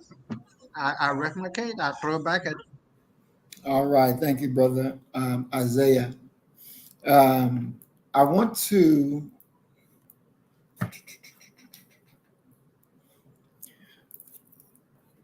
talk about in this process of fighting and how we fight. We talked about economically, and it was mentioned. I think Brother Bakari mentioned it, Sister Cassie mentioned it, even Brother Isaiah mentioned it, that we have work to do in our mindsets. That fight, that internal fight must always happen. If you do not make the correct mental moves, you're going to be doing the same thing that you've always been doing. As it was said by Minister Farrakhan, those who prescribe the circumference of your education prescribes for you the diameter of your activity. So again, those who give you the education, they know exactly what you'll be able to accomplish and what you won't be able to accomplish. And it is in their greatest interest and desire to keep you ignorant, to keep you dumb. And that's something that we got to come out of. We have to come out of also the thought of you see something, but you don't say nothing. That thought is very deadly. And it makes us lose ground time after time. I want to welcome Earthman to the program. Peace and blessings, Earthman. Welcome, welcome. We're going to look at this clip of a sister lawyer, and we're going to listen to the person giving the information about it, listen to their take. And our sister who's talking, I understand the perspective that she's coming from, but in the reality, that perspective is dead wrong. We cannot take that perspective as our gospel, because that will get you staying in that same situation that you are in. So let me share, and so we can look at this and come back and discuss it.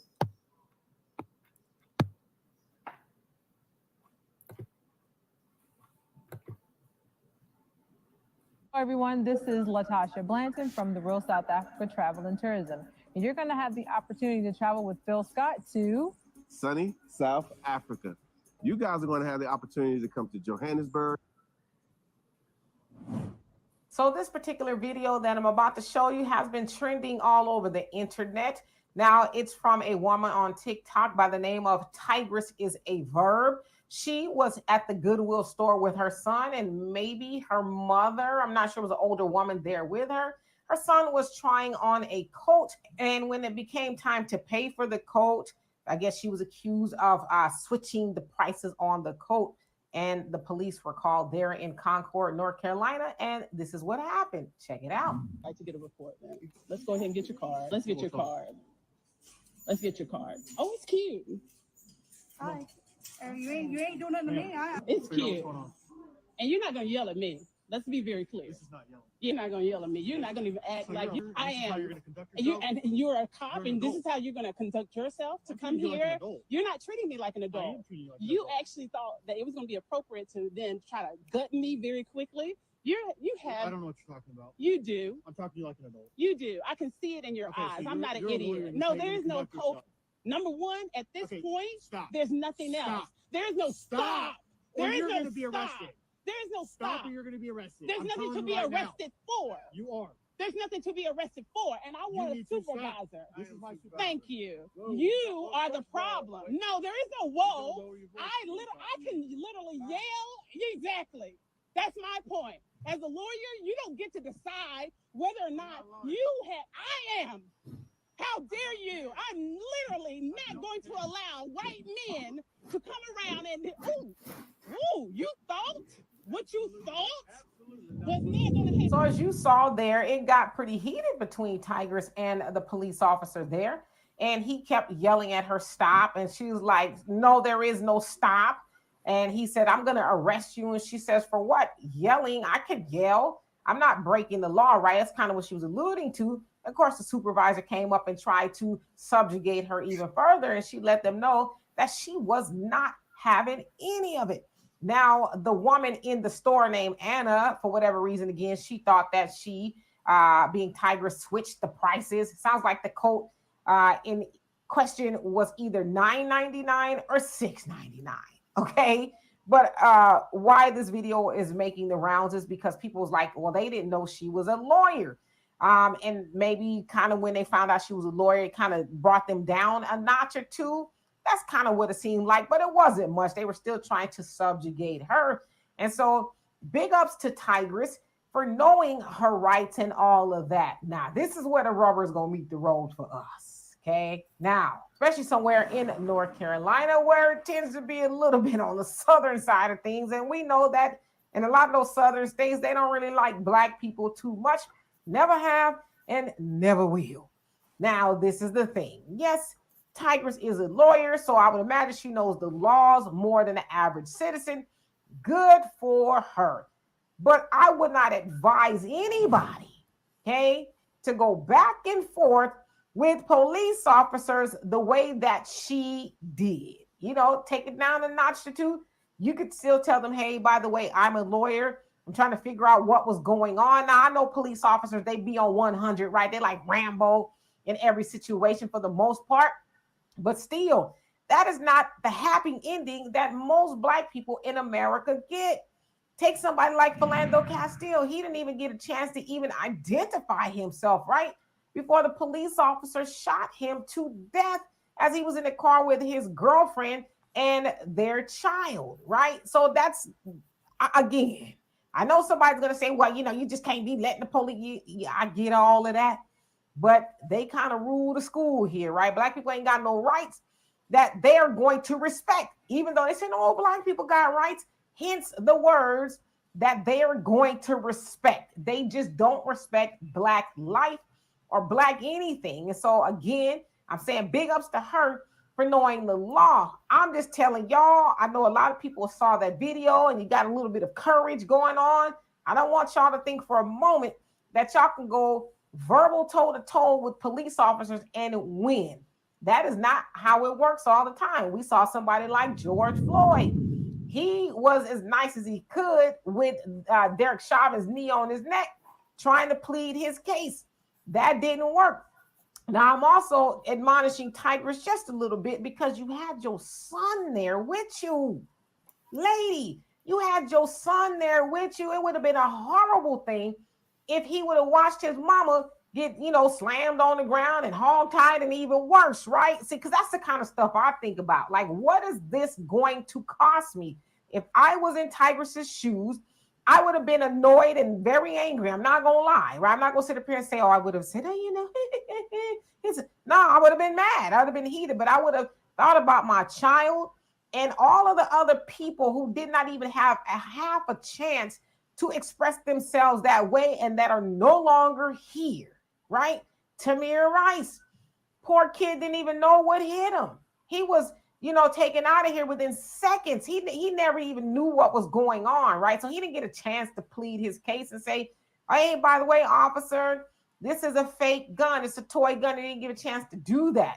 So again, I'm just telling y'all, while she did nothing wrong, right? She didn't do anything wrong. She was within her rights. But when police show up, and especially when they show up like that, that ain't the time to be trying to get them all together and all that other stuff. Take it to court if it needs to go there. Take it above their heads if it needs to go there. call the Goodwill corporate office and say, hey, you got an employee here accusing customers of price tag switching. And she's wrong. And she called the police on me. And I don't think she needs to work there if she's going to accuse people of stealing that are not stealing. You know what I'm saying? There's protocols and ways to do it, but don't do it that way. That's all I'm saying. Now, I know somebody going to take issue with what I said. Hey, it's a free country for the most part. Do what you will with that. But I'm telling you, if it was me, I'm not going to be having no verbal fisticuffs with no officer. My job is to get whatever it is, whether it's a ticket, not fight it in court, or explain my situation. But my job is to get me and my child, and if that was her mama, and my mama in my vehicle safely so that we can make it to live or whatever to see another day. But anyway, y'all tell me what you think of that. And for more insightful commentary, please subscribe to this. All right. So you heard it for yourself.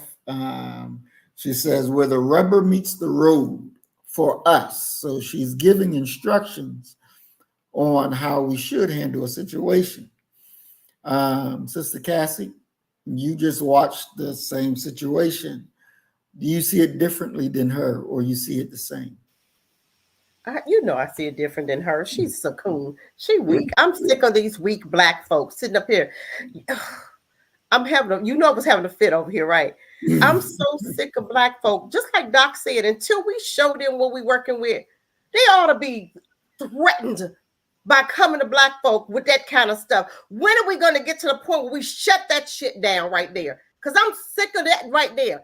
I'm tired of every time we got to bow down to them. No, just like I said, if we have our own stuff in our own community, we ain't got to be worried about them. They shouldn't be coming in our neighborhood, coming in our area, period. Why don't we get to the point where we have our own stuff? Then you don't have to worry about white folk, white Karens calling the cops on you. This ought to make you mad as hell to get your own. That's what I'm talking about right here. Why do we always have to come up with a conclusion to bow down to them? I'm sick of bowing down to them. We don't have to bow down to them. Who the hell we think? Who are they? Why don't we have our own? Get your own in your own community. And we don't have to even worry about Karen because she wouldn't have been in our store anyway. Because the first time I see one there, she fired. You don't need to be there. What you there for? This is what black folk need to get our minds wrapped around. Wait, she's cooling around. She ain't never trying to be free. I'm trying to be free. That's build your own. Have your own in your own community. You don't have to worry about Karen. You don't have to worry about a white police officer being called on you. You don't have to worry about, going to jail in their court system. This is where we have our own. How many times we got to tell you that? If you have your own, then you don't have a problem. If you have your own in your own community, with your own police department, with your own black clerk, then this right here is a no-go. We got to worry about that. So what's the problem? You trying to tell me how to do what? Be a coon like you? I ain't trying to do that. I'm trying to build. I'm trying to have my own. But in the meantime, once the police officer, we shut that up, shut that right there, that down, we don't always have to bow down to them. They come there with you with a bad attitude. They come cussing you out, and they don't want you to say nothing. No, that ain't what kind of party it is. When do we say what we have to do? When do we make them afraid of coming to us like that? Mm-hmm. No, I don't care what she got to say. Mm-hmm. This is not, no, I don't care. She's a clone. She's a cone. Mm-hmm. I rest my mic. Definitely. Thank you, Sister Cassie. I would definitely agree. We should not, she's not in a position. She doesn't have the heart to give us direction on how we should handle encounters like that. You'll never get free listening to her. She telling you how to calm them coons down. She telling you that's Willie Lynch right there in the flesh. That's what Willie Lynch taught her. And her mindset is a Willie Lynch mindset.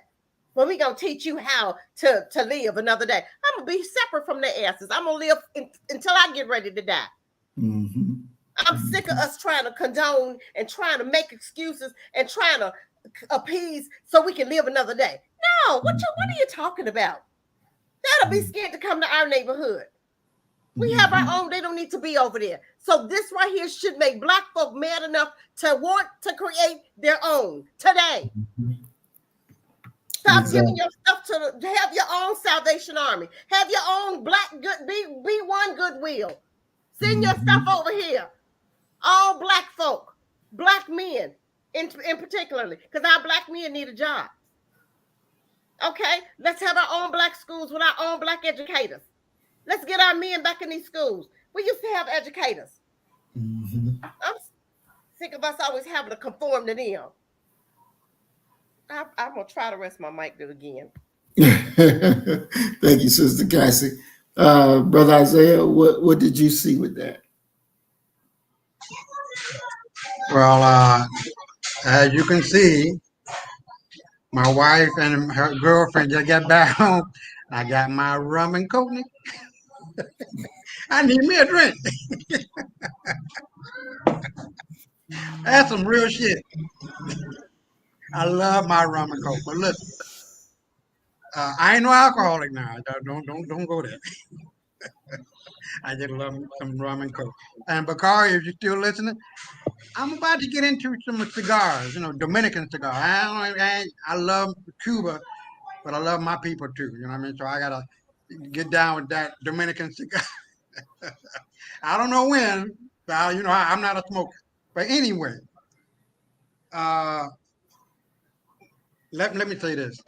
It's all about power, man. Power respects power, but power that goes up against a bigger power, they're going to bow down to you.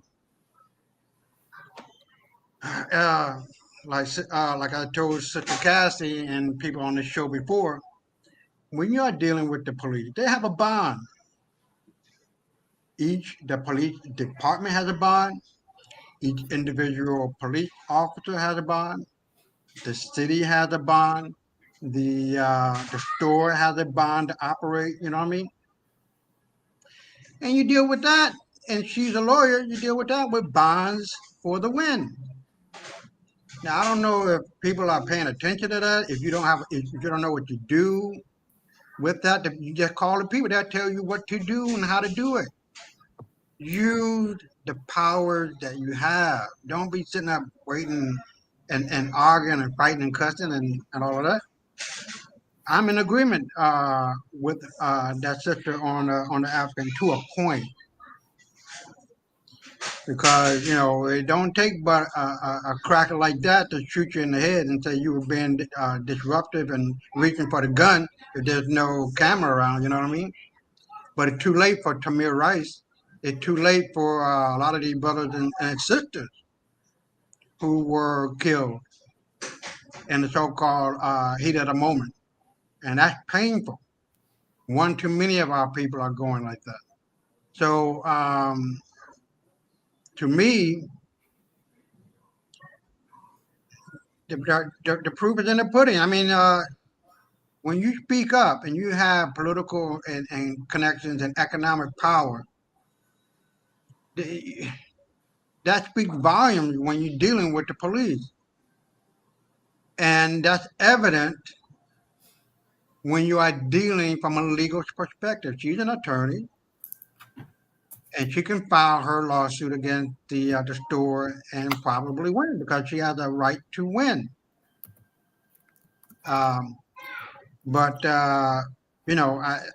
outside of that, this woman is. I really don't. I am more willing to bet that she just doesn't know what to do in that situation, and she just, giving her best advice based on what she saw and based on what she saw before with Tamir Rice and all of that going on, and the best way for her to deal with the situation. Now, me and Cass and Brother Muhammad, we will do it in a different way. For me, it's bonds for the win. You're going to win when you're using bonds for the win.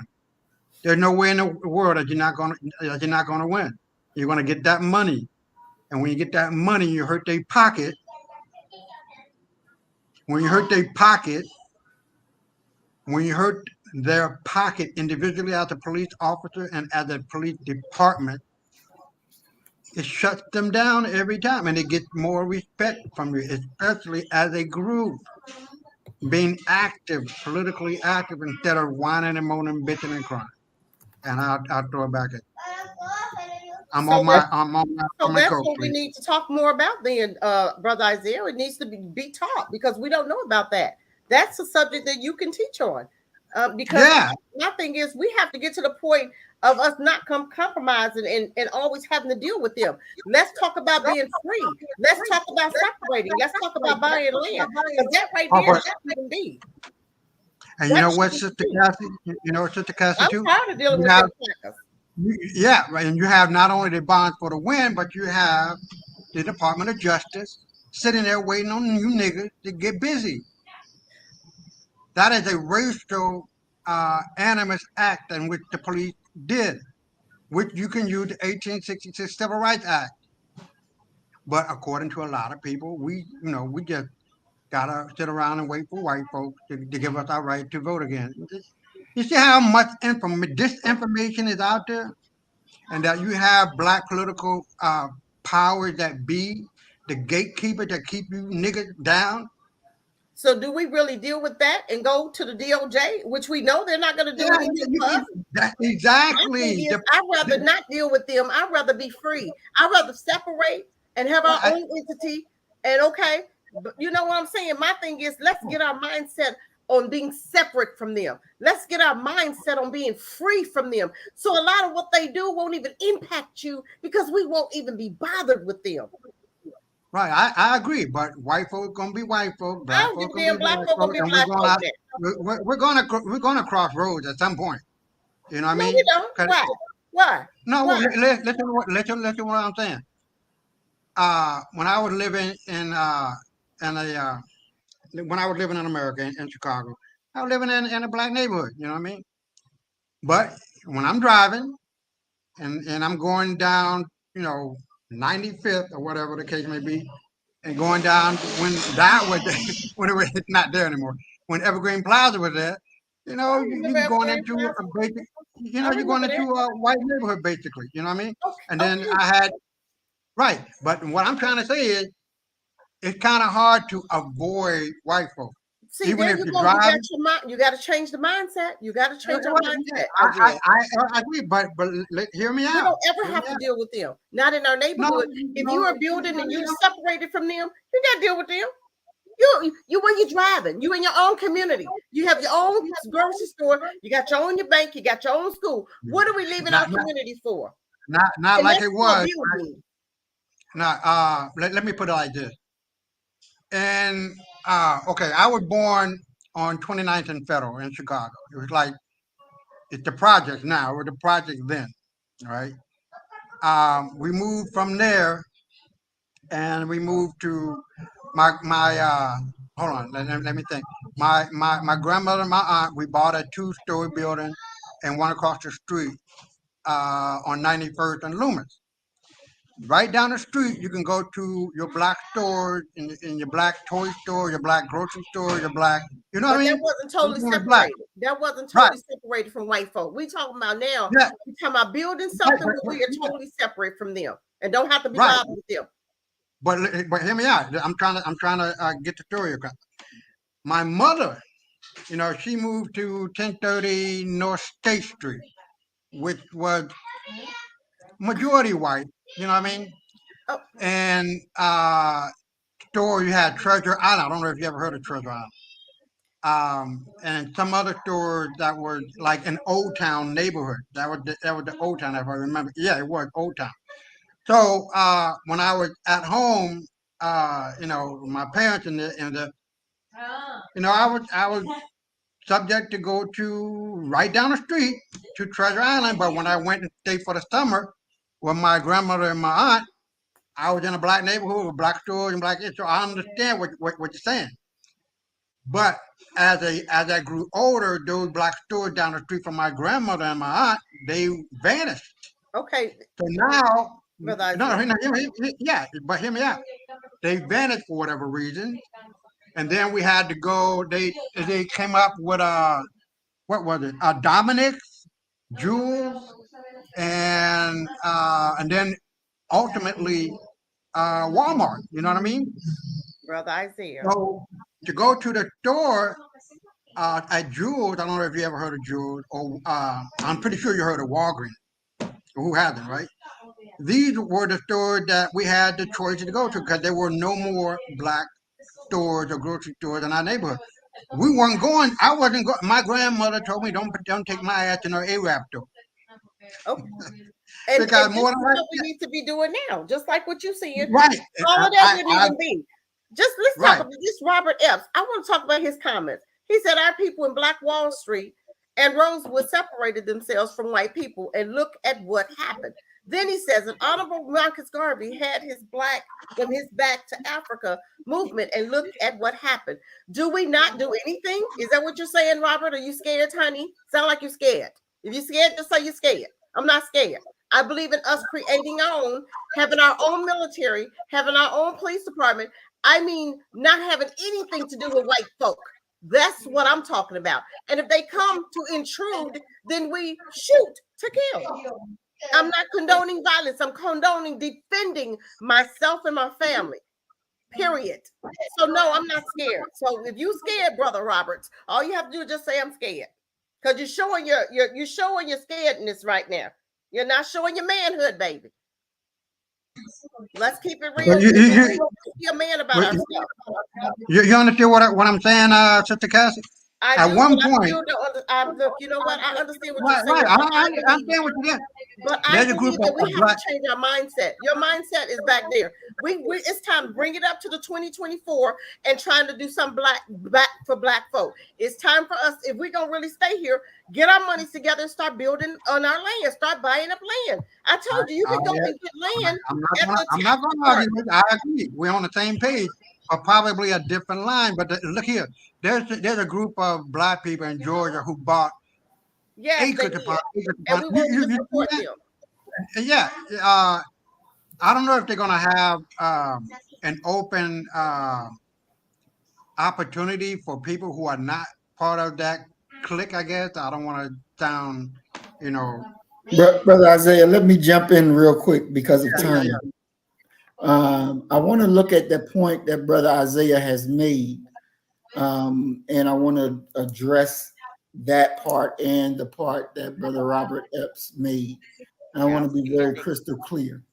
Now, Brother Isaiah talks like, if you got money, you're black and you got money, that these little cracker cops can't fuck with you. That if you got political status, they're gonna still fuck with you. Hold on, Brother Isaiah.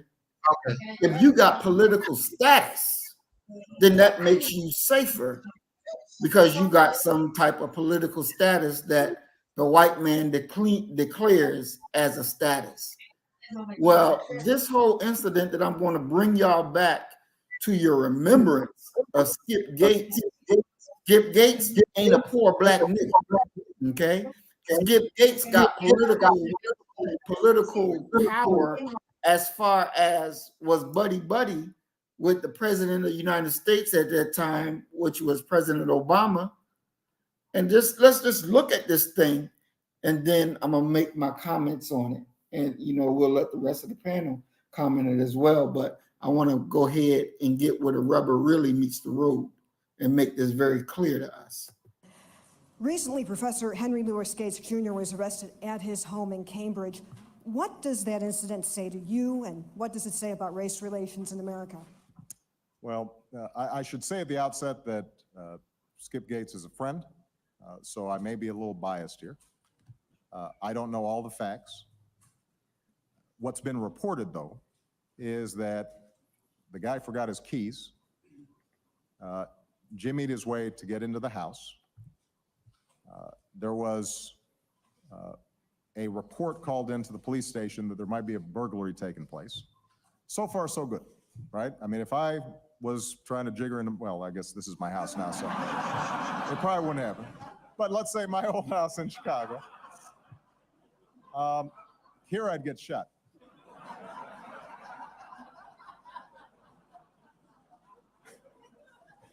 But so far, so good. They're reporting, the police are doing what they should. There's a call, they go investigate what happens.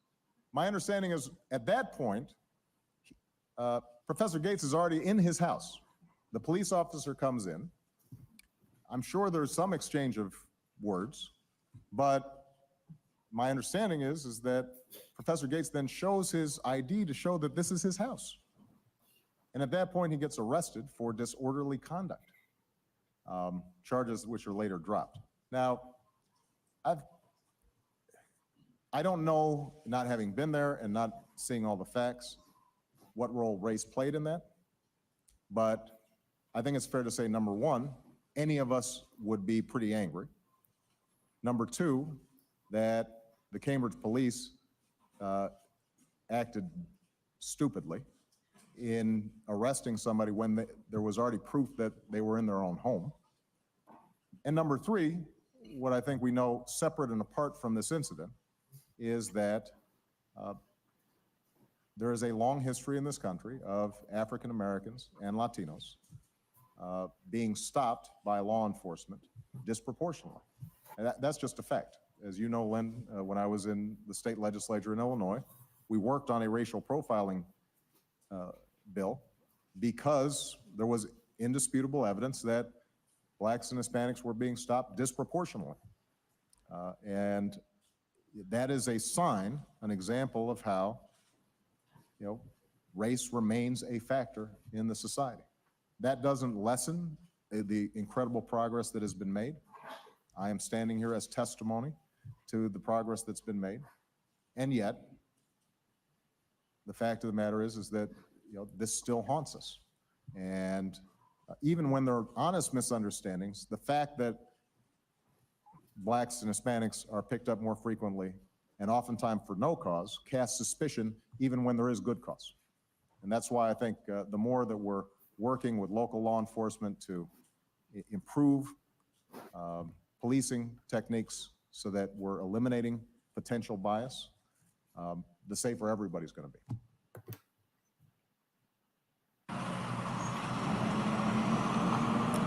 Thank you for being here and giving me this opportunity to speak with you today.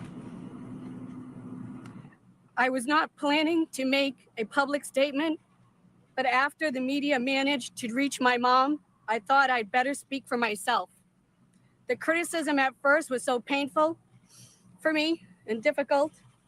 I was frankly afraid to say anything. People called me racist and said I caused all the turmoil that followed, and some even said threatening things that made me fear for my safety. I knew the truth, but I didn't speak up right away because I did not want to add to the controversy. After the tapes came out, there was so much public support. I felt better about the idea of speaking publicly. And then when my mom made her comments, I figured it was time for me to say a few words. First, I would like to thank my wonderful husband for his support and love throughout this ordeal. I would like to thank my parents. As people around the country were saying and thinking the worst things of me, my family knew the truth, and their support made all the difference.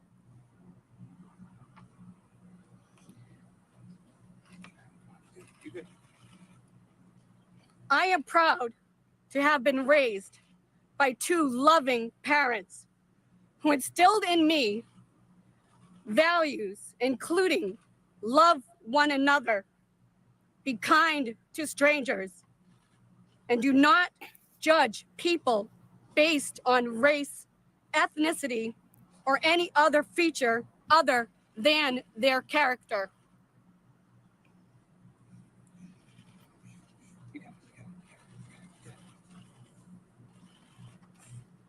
I am also proud to be a member of the Cambridge community, and while I do not live there, I have worked for more than 15 years. Cambridge is a wonderful place. And when I was called racist and I was a target, of scorn and ridicule because of the things I never said. The criticism hurt me as a person, but it also hurt the community of Cambridge. Now that the tapes are out, I hope people can see that I try to be careful and honest with my words. It never occurred to me that the way I reported what I saw be analyzed by an entire nation. But so many people have responded with words of support. I hope now that the truth of the tapes will help heal the Cambridge community as much as it has helped to restore my reputation and integrity. I also want to say that I respect the Cambridge police as well as Professor Gates. And I hope my decision to speak out does not add any controversy to what has been a difficult situation.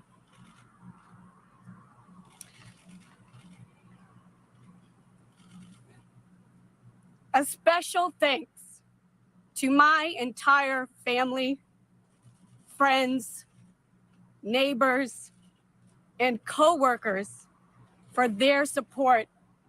It really helped me a lot.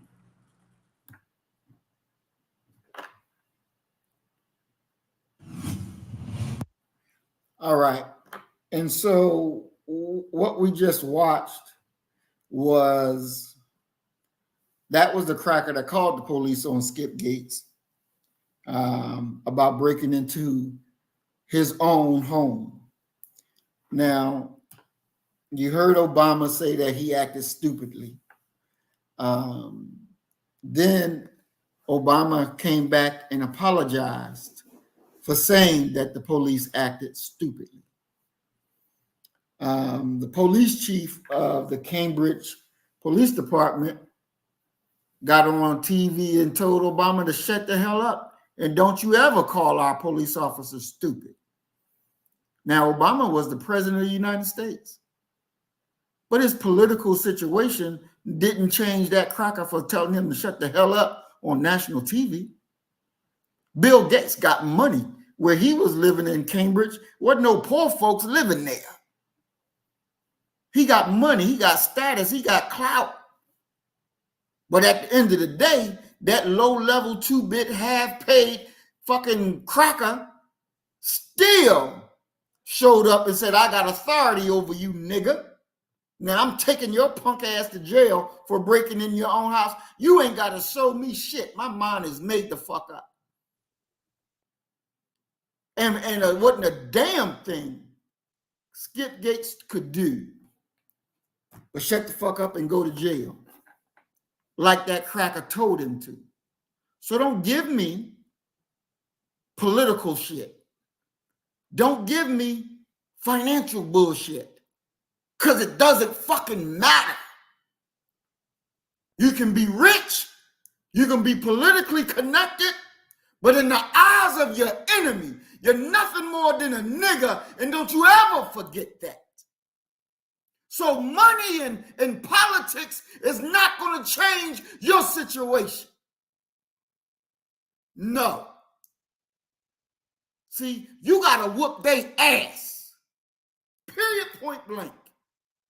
You got to be able to put fear in them. See, this is really where the rubber meets the road. This is really where it is. The lawyer was in her right to speak up and speak how she decided to speak. Otherwise, it would have been considered treason. treason to shut the fuck up. And we have shut up for too damn long. That's why you still in this situation. Ain't about no money. Ain't about no political correctness. Because all of that is built on false white supremacy. All of it is built on that. And so you want to take these bullshitty terms and try to use them as a road to freedom. That ain't a road to freedom. Violence is your road to freedom. Because it was violence that got you subjugated in the first place. Violence. Now you can say all day long, but we could talk about it. Talk. The cracker don't respect your ability to talk. Martin Luther King talked. All these other niggas talked. What has the talk gotten us? More of the same. We watched George Floyd and he did not fight back. He didn't fight back. He was submissive all the way to his death. And that's your goddamn problem. You too goddamn submissive to your enemy. And you keep being submissive, you're going to get the same damn thing. Death, death, death. That's what the enemy understands.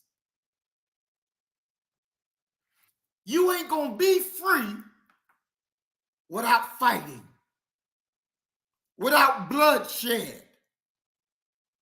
You ain't going to be free without it. It's coming. It's here. Now you can punk out if you want to. If you ain't built for this, yes, the Palestinians are dying. Yes, because there's not enough of them fighting the goddamn Israelis. That's your goddamn problem. There's more of you than them. Overrun them motherfuckers. Kill them all. See, that's your problem. You want to be seen as diplomatic in the eyes of your enemy. I'm not diplomatic. Justice is not diplomatic. And those of you who want to be diplomatic, you ain't worth a goddamn. I'm just going to tell you straight up. You ain't worth a damn. It was violence that made you into a nigga. Violence. You suffer through violence every day of your natural life. Now, some of us, we believe that we can escape the cracker and run, flee to this part of the country, run, flee to this part of the planet. But that ain't gonna stop the enemy. You want to stop him, you gotta kill him. You better understand warfare is not something where you just go to the party and snap your fingers and move your body to a rhythmic sound. That ain't where it at. If you want to be dumb enough to think that your moral argument is going to make this enemy love you or respect you or bow down to you and say, you right, you win, you's a goddamn fool. They ain't turning over like that. They're not going to turn over like that. They give you grief on purpose. And then the bastards have the nerve to get on the TV and say, well, if it was a do-over, would you do it differently? And they say, no, I'll do it the same damn way. I'll do it the same damn way. So that meant they meant to kill Tamir Rice. They meant to kill all of them. It was done on purpose, not accidental. It was on purpose. And you're left crying, day in and day out, crying. See, because you niggas, you're sad, but you're not mad. You're not angry. See, because when you're angry, when you're mad, shit changes. But as long as you being pitifully sad, the shit continues. Because in your sadness, you ain't gonna change a damn thing. You love your family, you love your children, then you better get on the goddamn front line and fight for the liberation of your children. Fight for the freedom of your children. Or else you'll leave a legacy of cowardice to your children. And you want them to walk around in that? You ain't gonna be praised for that. You will be hated for that. When in South Africa they realized that Nelson Mandela sold their asses out, they begin to burn his picture because he didn't do right by them. He did right by the cracker who enslaved them, by the cracker who sent them to jail for 27 years. He did better by them than his own people. A legacy of cowardice. Yeah, some of us gonna die in the battle, but the rest of us will go free. The rest of us will go free. And this is what we got to understand. This is where our unity must come into place. So we know how to strategically move and conquer and stop with the bullshit.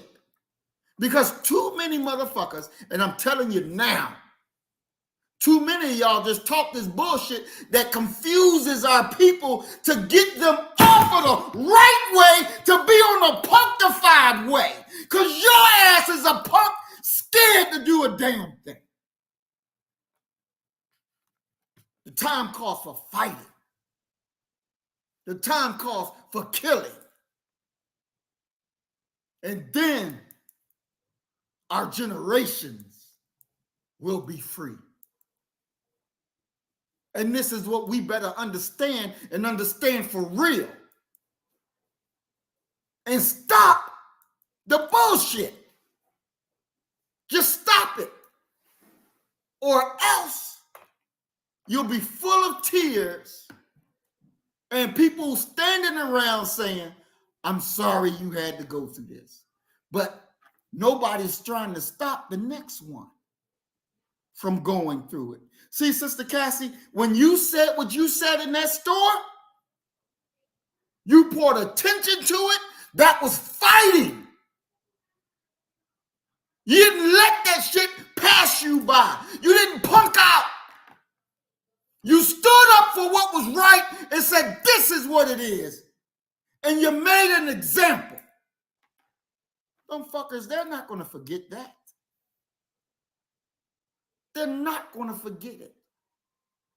And I guarantee you the next time that cracker going to open his mouth and say something. Because you defeated him on that battlefield. You wasn't afraid to say what needed to be said. And then you did the action necessary to go get the sister and bring her back. That's love, man. That's deep love. Because the cowardly niggas turn the other cheek. Oh, well, I don't want to get involved in that. I don't want to say nothing like that. Why? Because you want to be seen as a lover of your enemy. I don't want to cause no problems. It is better that you be dead than to continue to act the way that you do. It is better that you be dead. We cannot continue this bullshit. We cannot. Now I'm going to show you this last video of this, what happens when you just accept the unacceptable. And you think a DA, a judge, is on your side. They're here to prop up the system that they believe in, the system that made them. See, when you are a black person and you a nigga judge, if you don't have a B1 mindset, your mindset is the white man's mindset. And because it's the white man's mindset, you're no damn good to your people. You only serve that which gave you what you think is prominence, which made you think that, oh, I'm important, I'm a judge now. Oh, I'm important, I'm a DA now. You are no good nigga upholding the system that keeps cracking your black ass. They want to ride your back, and you keep bending the fuck over and letting them ride your back. You keep bending over. No wonder you're not a man, because you want to bend over. The cracker can't ride your back if you're standing up. He try to jump on your back, throw that motherfucker on the ground and stomp his ass. Show him what you about. Now we're going to show this, and then we'll bring our panel back in.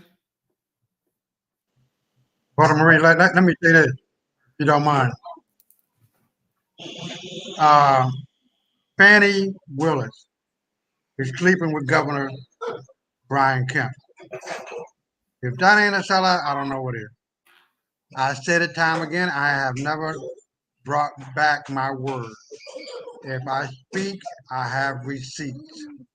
I have more respect for Stephen Biko, and I'm going to send that to you in a minute, than I could ever have with Mandela. You understand? I have more respect for Elijah Muhammad and Brother Malcolm X than I could ever have with Martin Luther King. If I said what I said what the fuck I said. Martin Luther King was a coon who sold us out.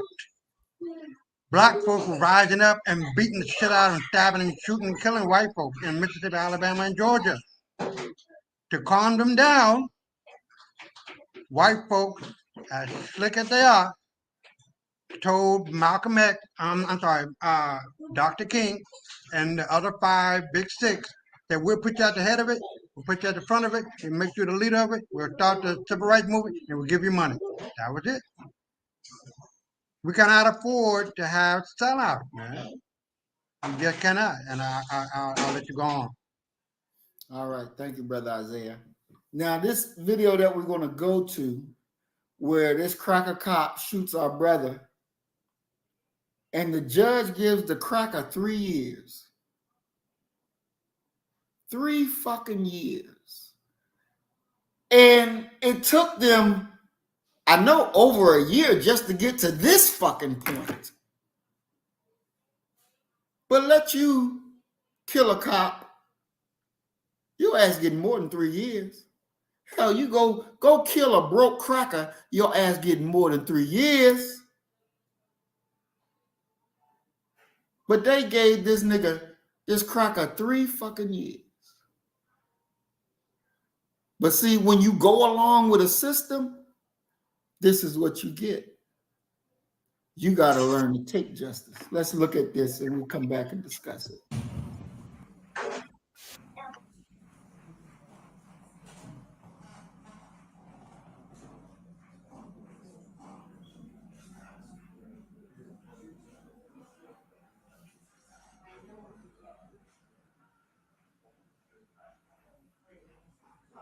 I'm going to speed it up to the point where we need to be because they're just getting in.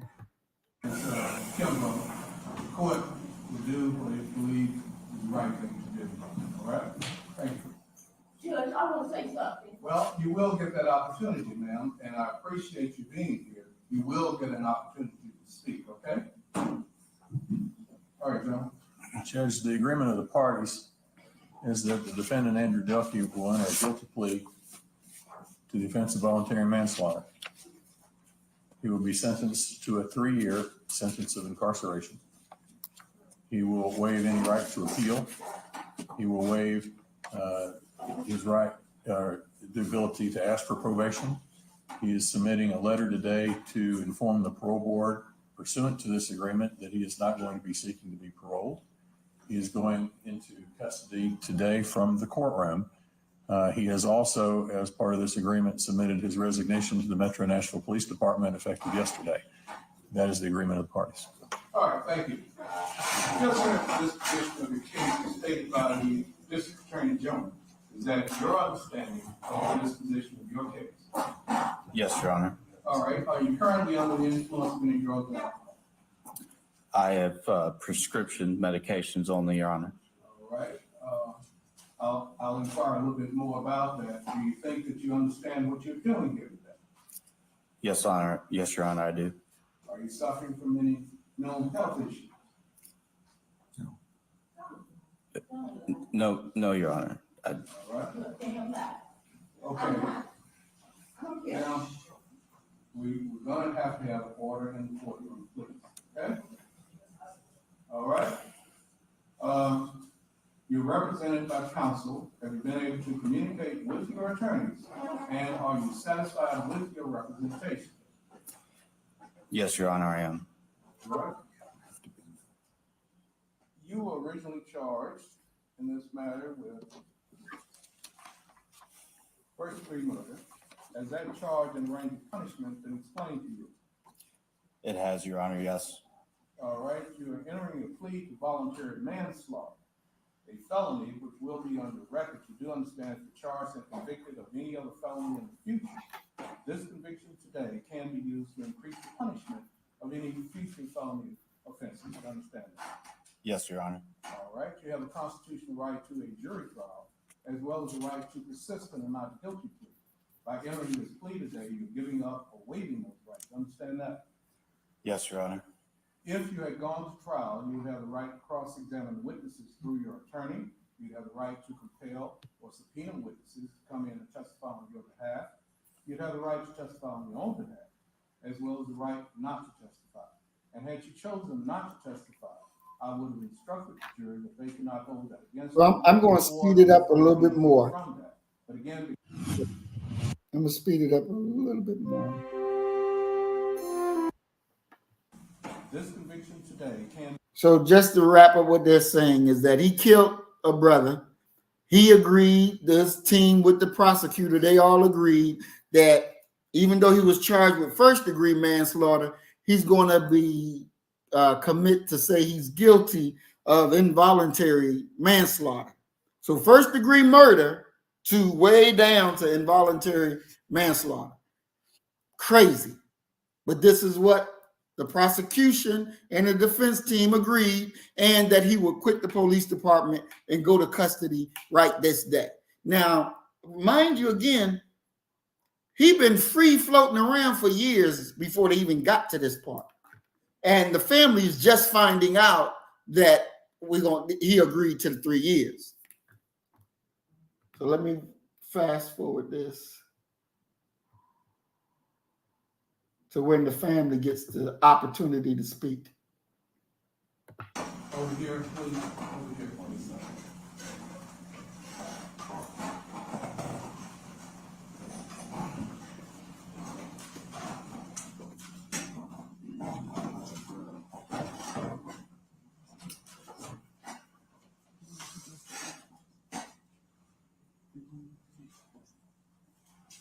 Go ahead. Your Honor, Ms. Hambrick has a prepared statement, and I will read it on her behalf. She may still have a comment afterward, but this is her prepared statement. Okay. My name is Vicki Hambrick.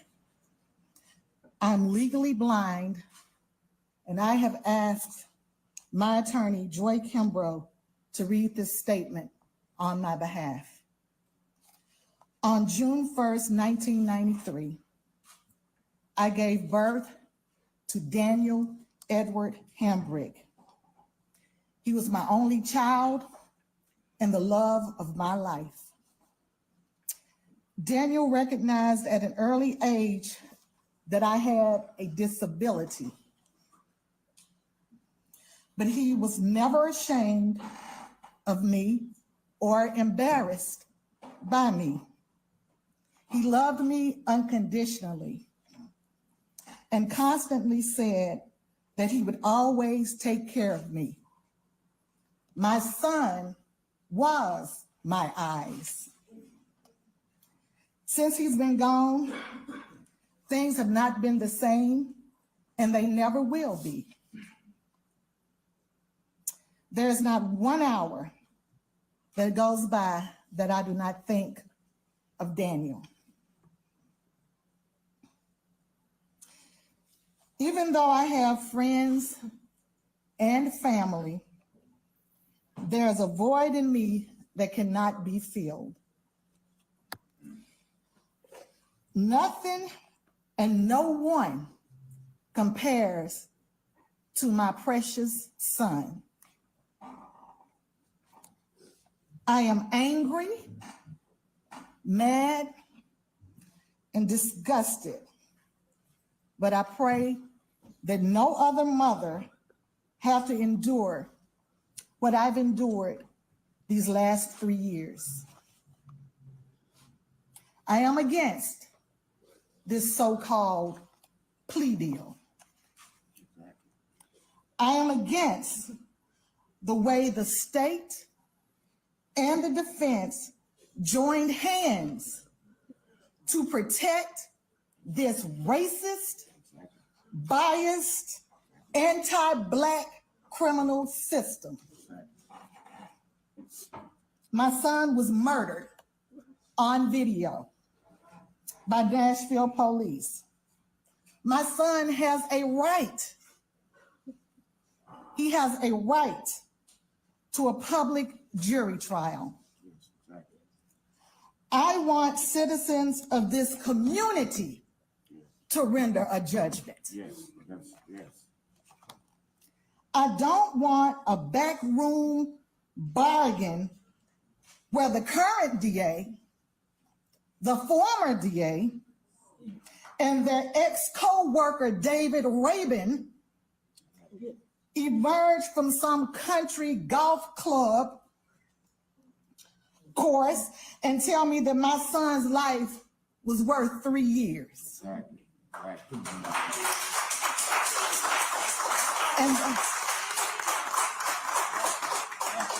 And that I'm lucky to get that. We all know if Daniel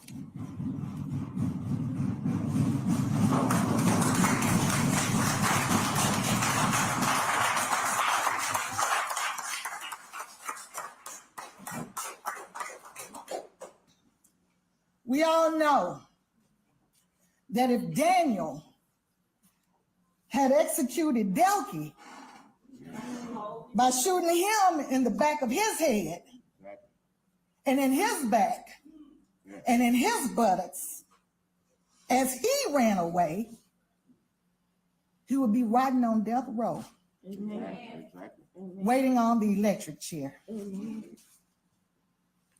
Delky lied about Daniel pointing a gun at him. His terroristic hate group, the FOP, which masquerades as a labor union, immediately went on the attack and tried to publicly assassinate my son's character with a bunch of lies and innuendo. I've gone through so much during these last 3 years as I patiently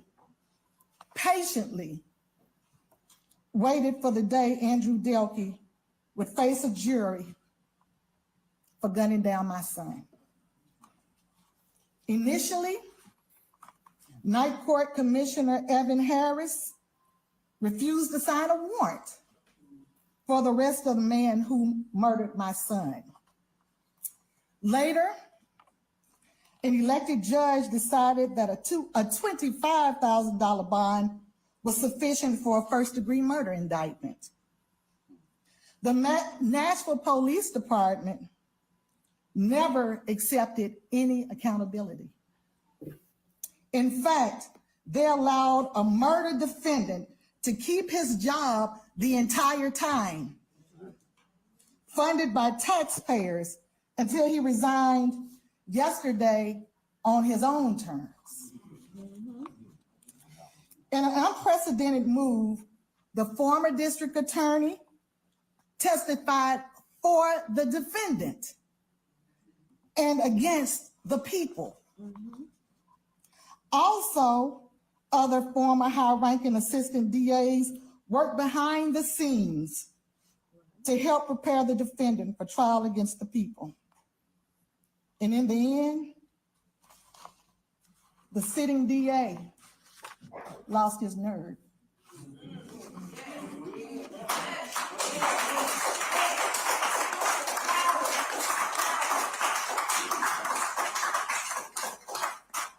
Instead of allowing the jury to render a judgment at a public trial, he settled for political expediency and forced. Okay. All right, folks. All right, let's hold this down. I've allowed you some latitude, but we're going to have some order in this courtroom. Do we understand each other? All right? And if that person wants to speak out, that person can leave this courtroom. Continue, Ms. Kimbrough. And forced a 3-year plea down my throat. I have contempt for this system. I have contempt for this plea. I have contempt for the FOP, and I have a special contempt for Andrew Delkey. May you all rot in hell. Yes, ma'am. That concludes Ms. Hambrick's written statement. However, there is another statement that I would like to make, again, on behalf of the family, on behalf of the community, the lawyers involved, and the hundreds upon hundreds of calls I've received in the last maybe 36 hours. Your Honor, we implore you, we beg you, not to accept this plea agreement. It's disrespectful. It's disrespectful to the family. It's disrespectful to the community. And it isn't warranted. Based on the facts, a sitting grand jury in Davidson County indicted Andrew Delkey on first-degree premeditated murder. Ms. Hambrick, for the last 3 years, has been trying to get mentally ready for July 12th. The days have changed over time, but get ready for that trial. That's the only bit, the only semblance of any justice she may receive for the 3 bullets that struck and killed her son. She waited.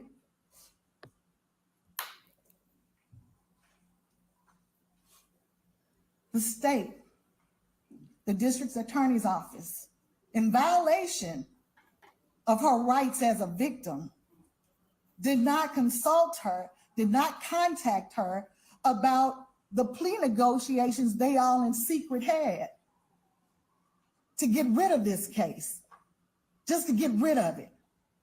No one consulted her.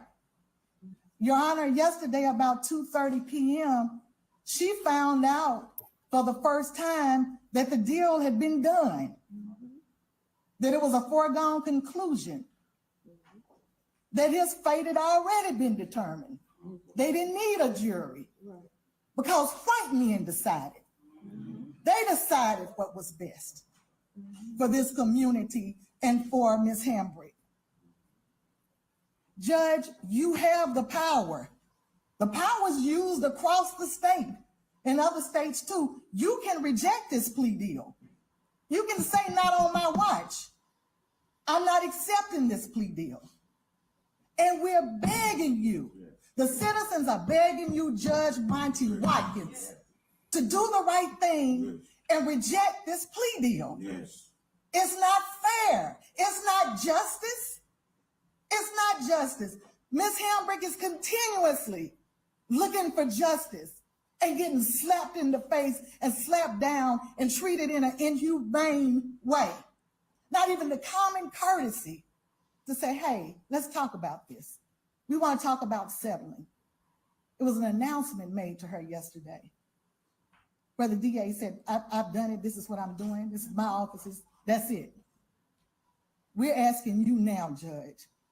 We're asking you, you're the last one that we can come to, that we can turn to, Judge Watkins. You're it. The buck stops there.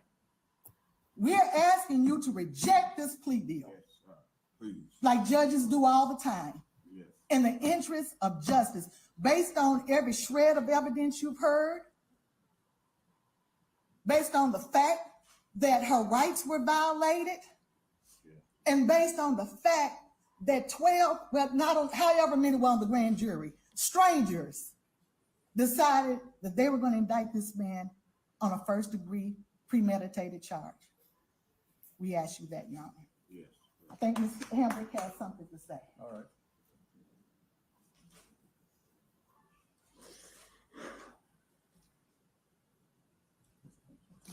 Just take your time.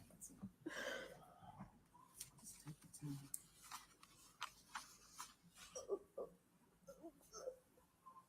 Even, oh, baby.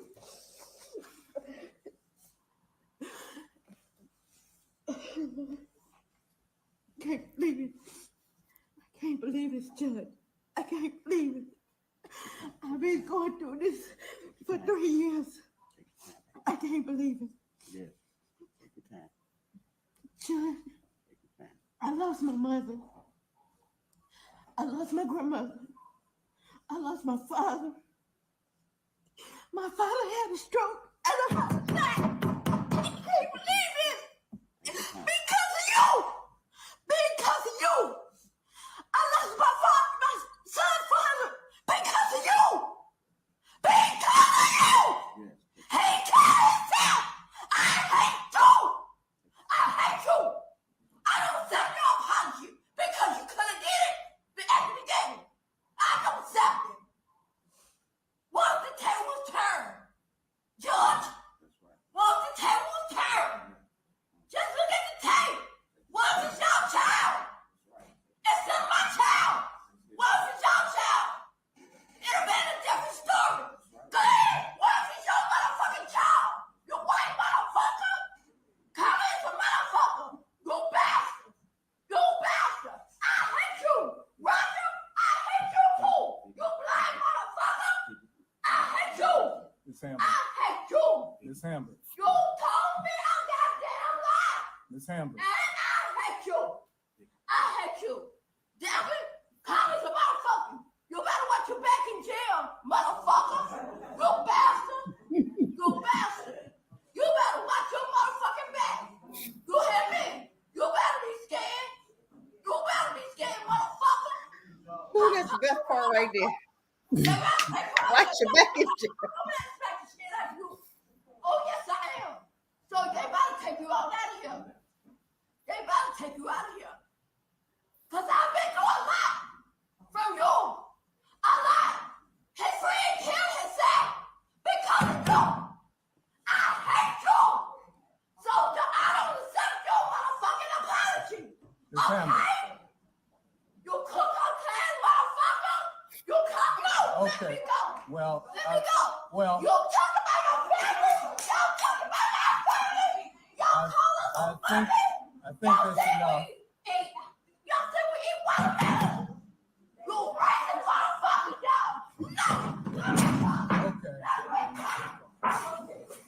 y'all. Don't harm anyone.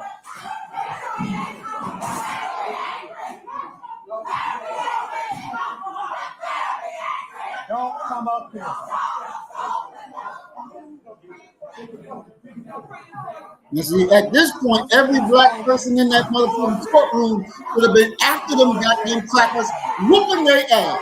Exactly. Every black person should have whipped their ass. Exactly. It should have the whole floor, the whole building, the whole room. Exactly. Everybody, I guarantee you. And that's a black judge.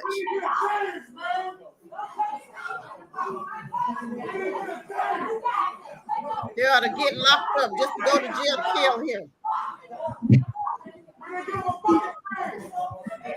Look at that. Look at that. They're going to protect the murderer. Got some nerve. They're going to protect some murderer. Look at that. Everybody in there should have rose up.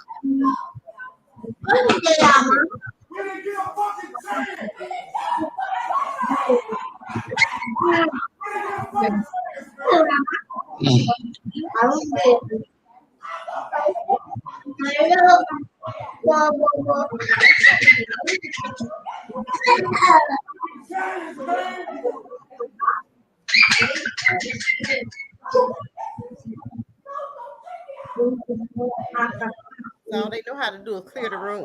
Black people get emotional. Look at them.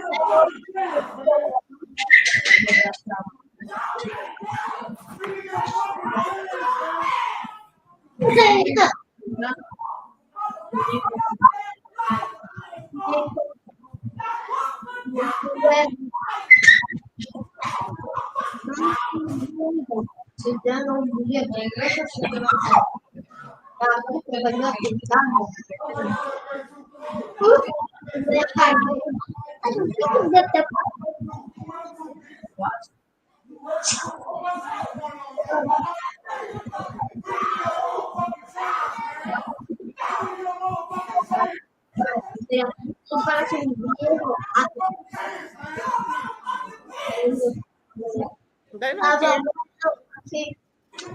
They don't care. They had a whole black judge that allowed it. 3 years. And what if somebody say the man only served 18 months? But I'm gonna tell you what, until black folk rise up globally, this is the problem right here. This is not where you do that at. You should have did that on the street and showed up at his house. Period. Because you know, getting in a jail system, up in a system, you're not gonna get any justice. I wouldn't even let it get that far because his ass would have been done. Period. Done. Period. He shouldn't even made it to that point. Time he shot that boy, the whole family should have showed up at his house, plain and simple, and took his ass to the backyard and defended their rights. Because you know you ain't gonna get no justice. 3 years, had it been that black boy, he'd have had life. Exactly. But then they protected the cop. Okay. See, this is what I'm sick of right here. You had a whole coon judge, should have showed up at his house too. You should have showed up at his house too. This is not a place to do that. I wouldn't have did none of that right there because it wouldn't even got to that point because he wouldn't have been able to go to that court. Plain and simple. It's time Amen. to rise up globally and start doing what we need to do. We got to shut these bullies down. And I don't want anybody to think, oh, we violent. We are not. We're tired, and all we want is justice. And if we have to get it for ourselves, then we can do just that. Period. Because they're not going to defend us in their court system. Look at this madness. They totally protected the judge, protected a killer cop, and didn't even give a damn about what they had to say. Because they walked out the court, they was done. Exactly. They was done. And then the judge still did his 3-year talk, right? Shouldn't have been that. Because if he had did what they need to do before this time, wouldn't have been nobody to give no time to anyway. Wouldn't it be no cop to get 3 years too? It's so, my goodness, they've been doing this If I was that boy's father, he would have been. He wouldn't be going to no jail. He wouldn't even be going in court. He'd have been going in the ground. He would have been going in the ground. I'll be in jail. Black folk, right here. You know what I mean? And it just reminds me, if you don't mind me saying, brother, Sister Cass and brother Muhammad, if you look at Palestine, in the Gaza Strip, it's destroyed. But if you look at Tel Aviv and all these places that you want to be Jews looked at, it's pristine. How the fuck what? Why are you not destroying and bombing the fuck out of these motherfuckers? They're not gonna understand what it means to lose a baby, what it means to lose a father, what it means to lose a brother, what it means to lose the whole entire family and generations of family until it happened to them. They don't give a fuck. They're out there protesting and talking about we're going to make the Gaza Strip into a beach community when we get done. We're going to build a community on top of the dead body. It does, look, like I said before, white folk don't give a fuck until it happens to them. They don't give a fuck until it happens to them. They don't give a fuck about you niggas until it happens to them. And all this shit that is going on ain't gonna stop until you start putting that bullet in their motherfucking head. You know what I mean? And I say it again, the Department of Justice, the 1866 Civil Rights Act, and the bond for the win. It might not look like nothing, but if you ain't using it, how you gonna know if it ain't nothing? You got to use it, and if you see motherfuckers trying to fuck over you and coming into your neighborhood trying to kill you, you kill them first. It's just that motherfucking simple. And for the life of me, Brother Muhammad, you know, I practice Islam, and I love Allah because it's the same God as my God. You know what I mean? But if you have people that you know are killing you, how the fuck you gonna go pray somewhere for five times a day? Man, fuck you and that goddamn praying. I'm killing you. There's no way in the world I'm gonna allow these fucking wannabe Jews to live in peace and my neighborhood is all fucked up. There's no pharmacy, there's no hospital, there's no police, there's no nothing. And these motherfuckers that are out here or out there protesting and in peace, and not a motherfucking bomb is dropping on their motherfucking ass, on their community, on their hospital. I rest my case. You know, this is the thing that we have to understand, even with bonds for the win. And let me put this up because I like I said earlier, I want to make this so plain that a fool would have a hard time understanding. Now, bonds for the win, Brother Isaiah, this is what you're talking about, right? Right? This is what you're talking about. Am I correct? Yes, sir. I had it on mute. Yes, sir. Yeah. Okay. So this is what Brother Isaiah talking about, where you sue them and, you know, you can break them down financially. But the problem with this, you got to go.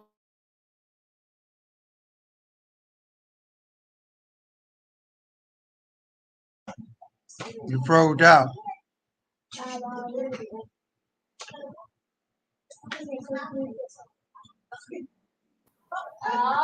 Okay. So this is the problem with this. This is why I said it's not more litigation, it's revolution. Because the same thing, this bonds for the win, you got to go before a judge to be declared a win. You still got to report to them for the win. So they can say, no, nigga, this ain't gonna happen. This ain't, I'm not doing it. Your claim denied. Boom. So what you gotta understand, every time your answer is going back to them, you're losing. Because you're dependent, you've taken justice out your hand and placed it in theirs, and now you're depending on them to give you a righteous verdict. And we can't depend our freedom, our justice in their hand. This is what I'm saying. And you got to wake up to the reality that when you go to them, you've taken it out of your hands and putting it back in theirs. And that's no good. You got to realize that's not the answer that we need, because you're putting it back in their hands. And that's the problem. See, when you're talking freedom, you're talking justice, you're taking it in your own hands and you're delivering it. Now that requires you to be a goddamn man. That's what that requires. And see, the problem with doing that, too many of us as black men don't want to accept that responsibility. Don't want to accept that responsibility. So it's easier to push it off on something else and say it's your job to give me justice. When, who was that? That was it was somebody in the comments. I think it was Sankofa Spirit. Yeah. Sankofa Spirit says that, and when the Lord your God gives them over to you and you smite them, then you must utterly destroy them. You shall make no covenant with them or show mercy to them. See, and that's part of your damn problem. You always want to show them mercy. You always want to bow down to them. At every damn place of fighting, you want to fucking bow down. You want to be a coward. No. Stop it. Be a man. And that requires killing. When the opportunity comes, meet it.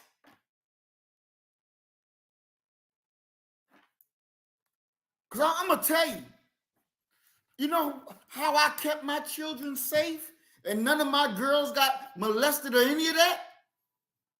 Everybody knew that their dad will kill them over them children without a second thought. You watching them and it happened under your watch, I'm killing you and the fucker who did it. I ain't playing. Everybody understood where I was coming from. Now, some people say, I don't want to fuck with him. No, I'm nice children, but yeah, you bet right. You bet right. Because I will take your ass the fuck out. You don't understand what love is, goddammit. I'll show you what it is. See, we got to stop always looking for something else to give you what God put in you to give yourself. You got to stop the bullshit and be men. Peace is secured through strength. Stop bowing down to the enemy. Stop looking to the enemy to give you what ain't in his heart to give you. But see, it's in his heart to give you death. That's why he continues to do it. That's why he can kill your children and say, yeah, I did it, and what? And not go to fucking jail. I listen to us when we talk about our family. Oh, they should be fired. They should be dead. Fired is nothing. They should be dead. Your family members are dead. They should be dead. What did you do? You get pulled over for a traffic violation and you come out on a stretcher dead. They continue to give you death. And you give them your tears and expecting something to change. No damn thing gonna change. We gotta grow up. We gotta grow up and accept the responsibility to handle the business.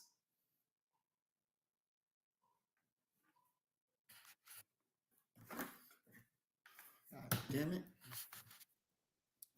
All right, we're at 3 hours. Oh boy. Good speech. I couldn't have said it no better myself. We need to hear that. Thank you for that. Because Black folk need to understand it's time for a change and it's time for us to rise up. And if you come after mine, I'm coming after yours. Plain and simple. When are we going to get there? Just like I agree with you totally about the babysitting. I used to interview them and tell them, something happened to mine in your care, I'm coming. I'm not one of them parents going to forgive. Every time I see you, I'm coming. Don't play with me. And I didn't have to worry about that either. But it's time for Black women, Black folk, period, to change this whole scenario.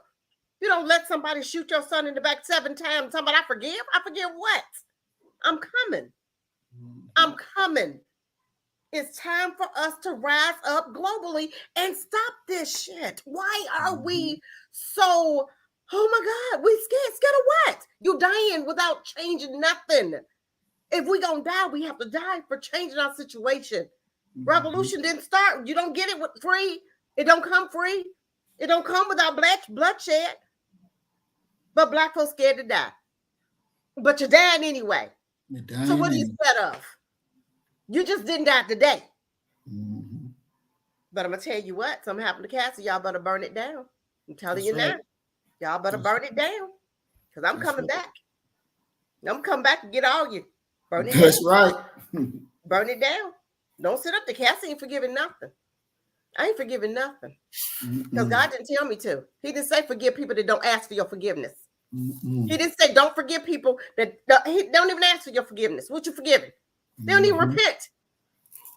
So what are you forgiving? He said vengeance what? He told David to go. And you're going to recover all. And y'all sitting up there waiting. He's waiting on you. All you have to do is look like you're going to do something. Rise up. He got you. But we're going to walk in it. He told us to. He gave you the authority. And you done gave all that to white folk. Scared. Y'all should be ashamed of yourselves. Scared. Be ashamed of yourself. I rest. Thank you, Sister Cassie. So and I want to welcome Sister Diamond. She's in the chat audience. Peace and blessings, Queen. We're glad you're with us. I want to welcome Brother Robert X to the program. Peace and blessings, dear brother. I want to welcome Norma X to the program. Peace and blessings, Norma. Sankofa Spirit, peace and blessings. Welcome to the program. We are at the end of the program, but we have not exhausted what we needed to exhaust. I believe there's still more that can be said. I think we did a very good job on the economic point, but there's more that we can go into. And we will definitely get that. But we're going to move to closing comments. Doc, you want to go first and give your comments?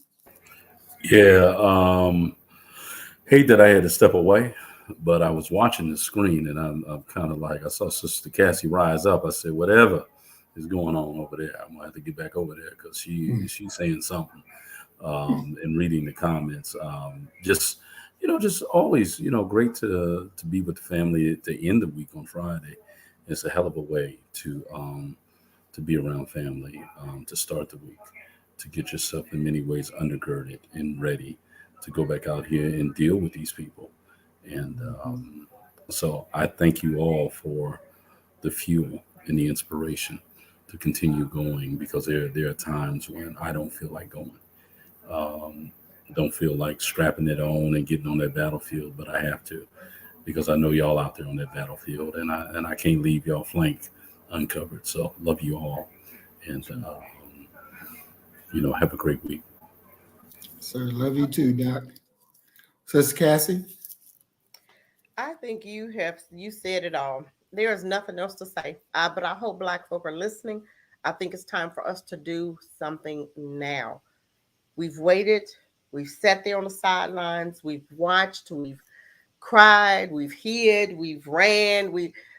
Now it's time. Bullies don't stop until we stop them. Okay? Mm-hmm. And we know how.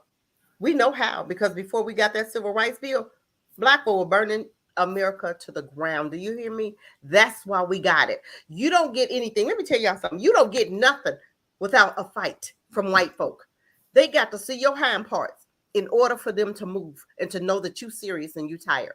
And then you can sit there passive, and as long as you sit there passive, they're going to keep on doing what they're doing. But when you show them what you're working with and you rise up globally, because globally, they can't do nothing. Globally, it's too many of us. Globally, they waiting on. We're not talking about one here and one there. We're talking about globally together. But until we do something, nothing will change. But I do believe that we should have our summer programs and start teaching our babies and teaching our young folk Black first. And I rest my mic. Thank you, Sister Cassie. Brother Isaiah? Yeah, wow.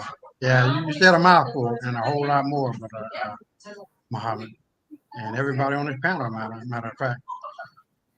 But let me say this, and this is coming from my heart, you know what I mean?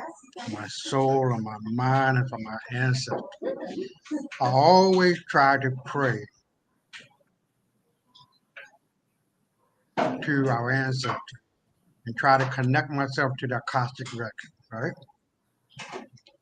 And I'm praying that my word will fall upon the ears of 1, 2, 10,000, 100,000, whatever the case may be. Because it only takes one. The word of one person can change the dynamic of another person. The revolution will not be televised. They don't want you to know who you are. They don't want you to know what you've done. They don't want you to know where you are right now. White folks are the devilish motherfuckers on the planet. They have control of the media. There was one point where pink was boy color and blue was the girl color. That changed over time. So as you can see, the present generation can be tricked into something different.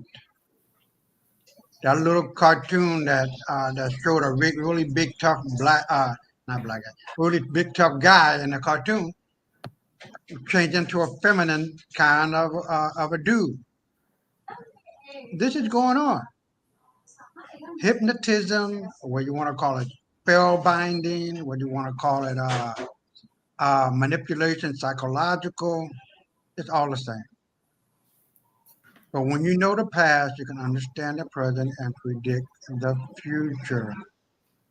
It's all repetitive. We civilized these people 3 times. They're not capable of being civilized because they don't know what the word means. They're not capable of going along with humanity and sitting at the table of humanity and being more humane. They're not capable of that. We have seen this time and time and time again. Netanyahu, God bless him and thank him. Because if you niggas can't see this shit by now, it's hopeless. White folks are just white folks, gonna be white folks, gonna be white folks until the end of their time. And their time is right now. Their time is up. What you are seeing right now is the last death throes, or whatever the case is, a white folk last minute control of the world. It's over for them. They know that. They're just hoping you don't know. They're just hoping you don't understand. They're just hoping you don't wake up. Because once you wake up, it's over with. You know what I mean? Economically, it's over with because Europe is broke. Politically, it's over with because we have the power to bring into existence large policies and regulations that benefit us and fucks over them. The sins of the father and mother will always be upon their children. And luckily and thankfully, so are the blessings. But when it comes to white folk, they are satanic in nature. Satanic in the sense of loving the 7 deadly sins: greed, gluttony, sloth, envy, pride, wrath, and lust. They have nothing else to do and to go on. They painted themselves into a corner. They cannot get out of it. They're hoping that something will go along or come along to help them to survive. They ain't surviving. They took that juice or drank that Kool-Aid over the last 2 years, and their numbers are just dwindling even further. To maintain a population, you need 2.1. Black folk population grows to like 15 to 1. Mexicans, 100 to 1. White folks, less than 1, like 0.05. It was 0.09 last time I wrote that when I wrote my book. It got to be about 0.05 now, if not lower. So they know they're genetically being annihilated, and they're physically being annihilated. They cannot run, they cannot hide, and Trump cannot save them. It is a hopeless case of destruction, not only self-destruction, but the destruction of the world with them. Now, I've been trying, Brother Muhammad, trying to find that cartoon drawing of a white man wading through the waters of the ocean, and it's filled with blood. It's all red. It has a knife in his hand, and the whole world is saying, "We hate your motherfucking ass. We hate you." And then the white man, you can see the little thought bubble above his head, and he's wondering, why does the world hate me so much? They know already. They know already. And I don't even need to go into what needs to be done. That is being done already. They're being killed all over the world, but the revolution will not be televised. And I'll throw it back at you. Yes, sir. Thank you, Brother Isaiah. Thanks, Sister Cassie and Doc. Thank our audience for joining in. I thank y'all for everything that y'all do on the behalf of our people, because it matters. It matters like never before. We have to wake up our people en masse. They have to wake up. We got changes to do. That's just the reality, And, as I said earlier, from losing my cousin, giving his life for something that wasn't worthy. United States of America is not worthy. The fake-ass country Israel is not worthy. They're not worthy for your death. And I'm going to say this. The Palestinians are not worthy of your death. All of them need to rise up, every last one of them, and do what needs to be done in Israel. That's their fight. That ain't our fight. That's just the reality of it. I'm not siding with Israel. I hate Israel. But I don't want to see a Black American, a Black person that live in America, lose their life and we're still in chains. That don't make sense to me. That don't make sense. And so we got to stop doing stuff that don't make sense. Like Muhammad Ali said, my fight ain't there. My fight is right here. My fight is with you. Viet Cong ever called me nigga. My fight is with you. So we got to do what need to be done. And let's not be afraid to handle our part of the business. Thank you, family, for watching. Thank you for joining. Thank you for participating. We love you all very dearly. And as we say, you kill the nigga in you, I'm going to kill the nigga in me, and our God will reign supreme. We are Black first. Today, tomorrow, and stay black. Peace and blessings. Stay black. Stay black. You better get the message, and get it straight. You're gonna need some bridge work. It's simple as that. Because we're living in judgment. We're living in implementation.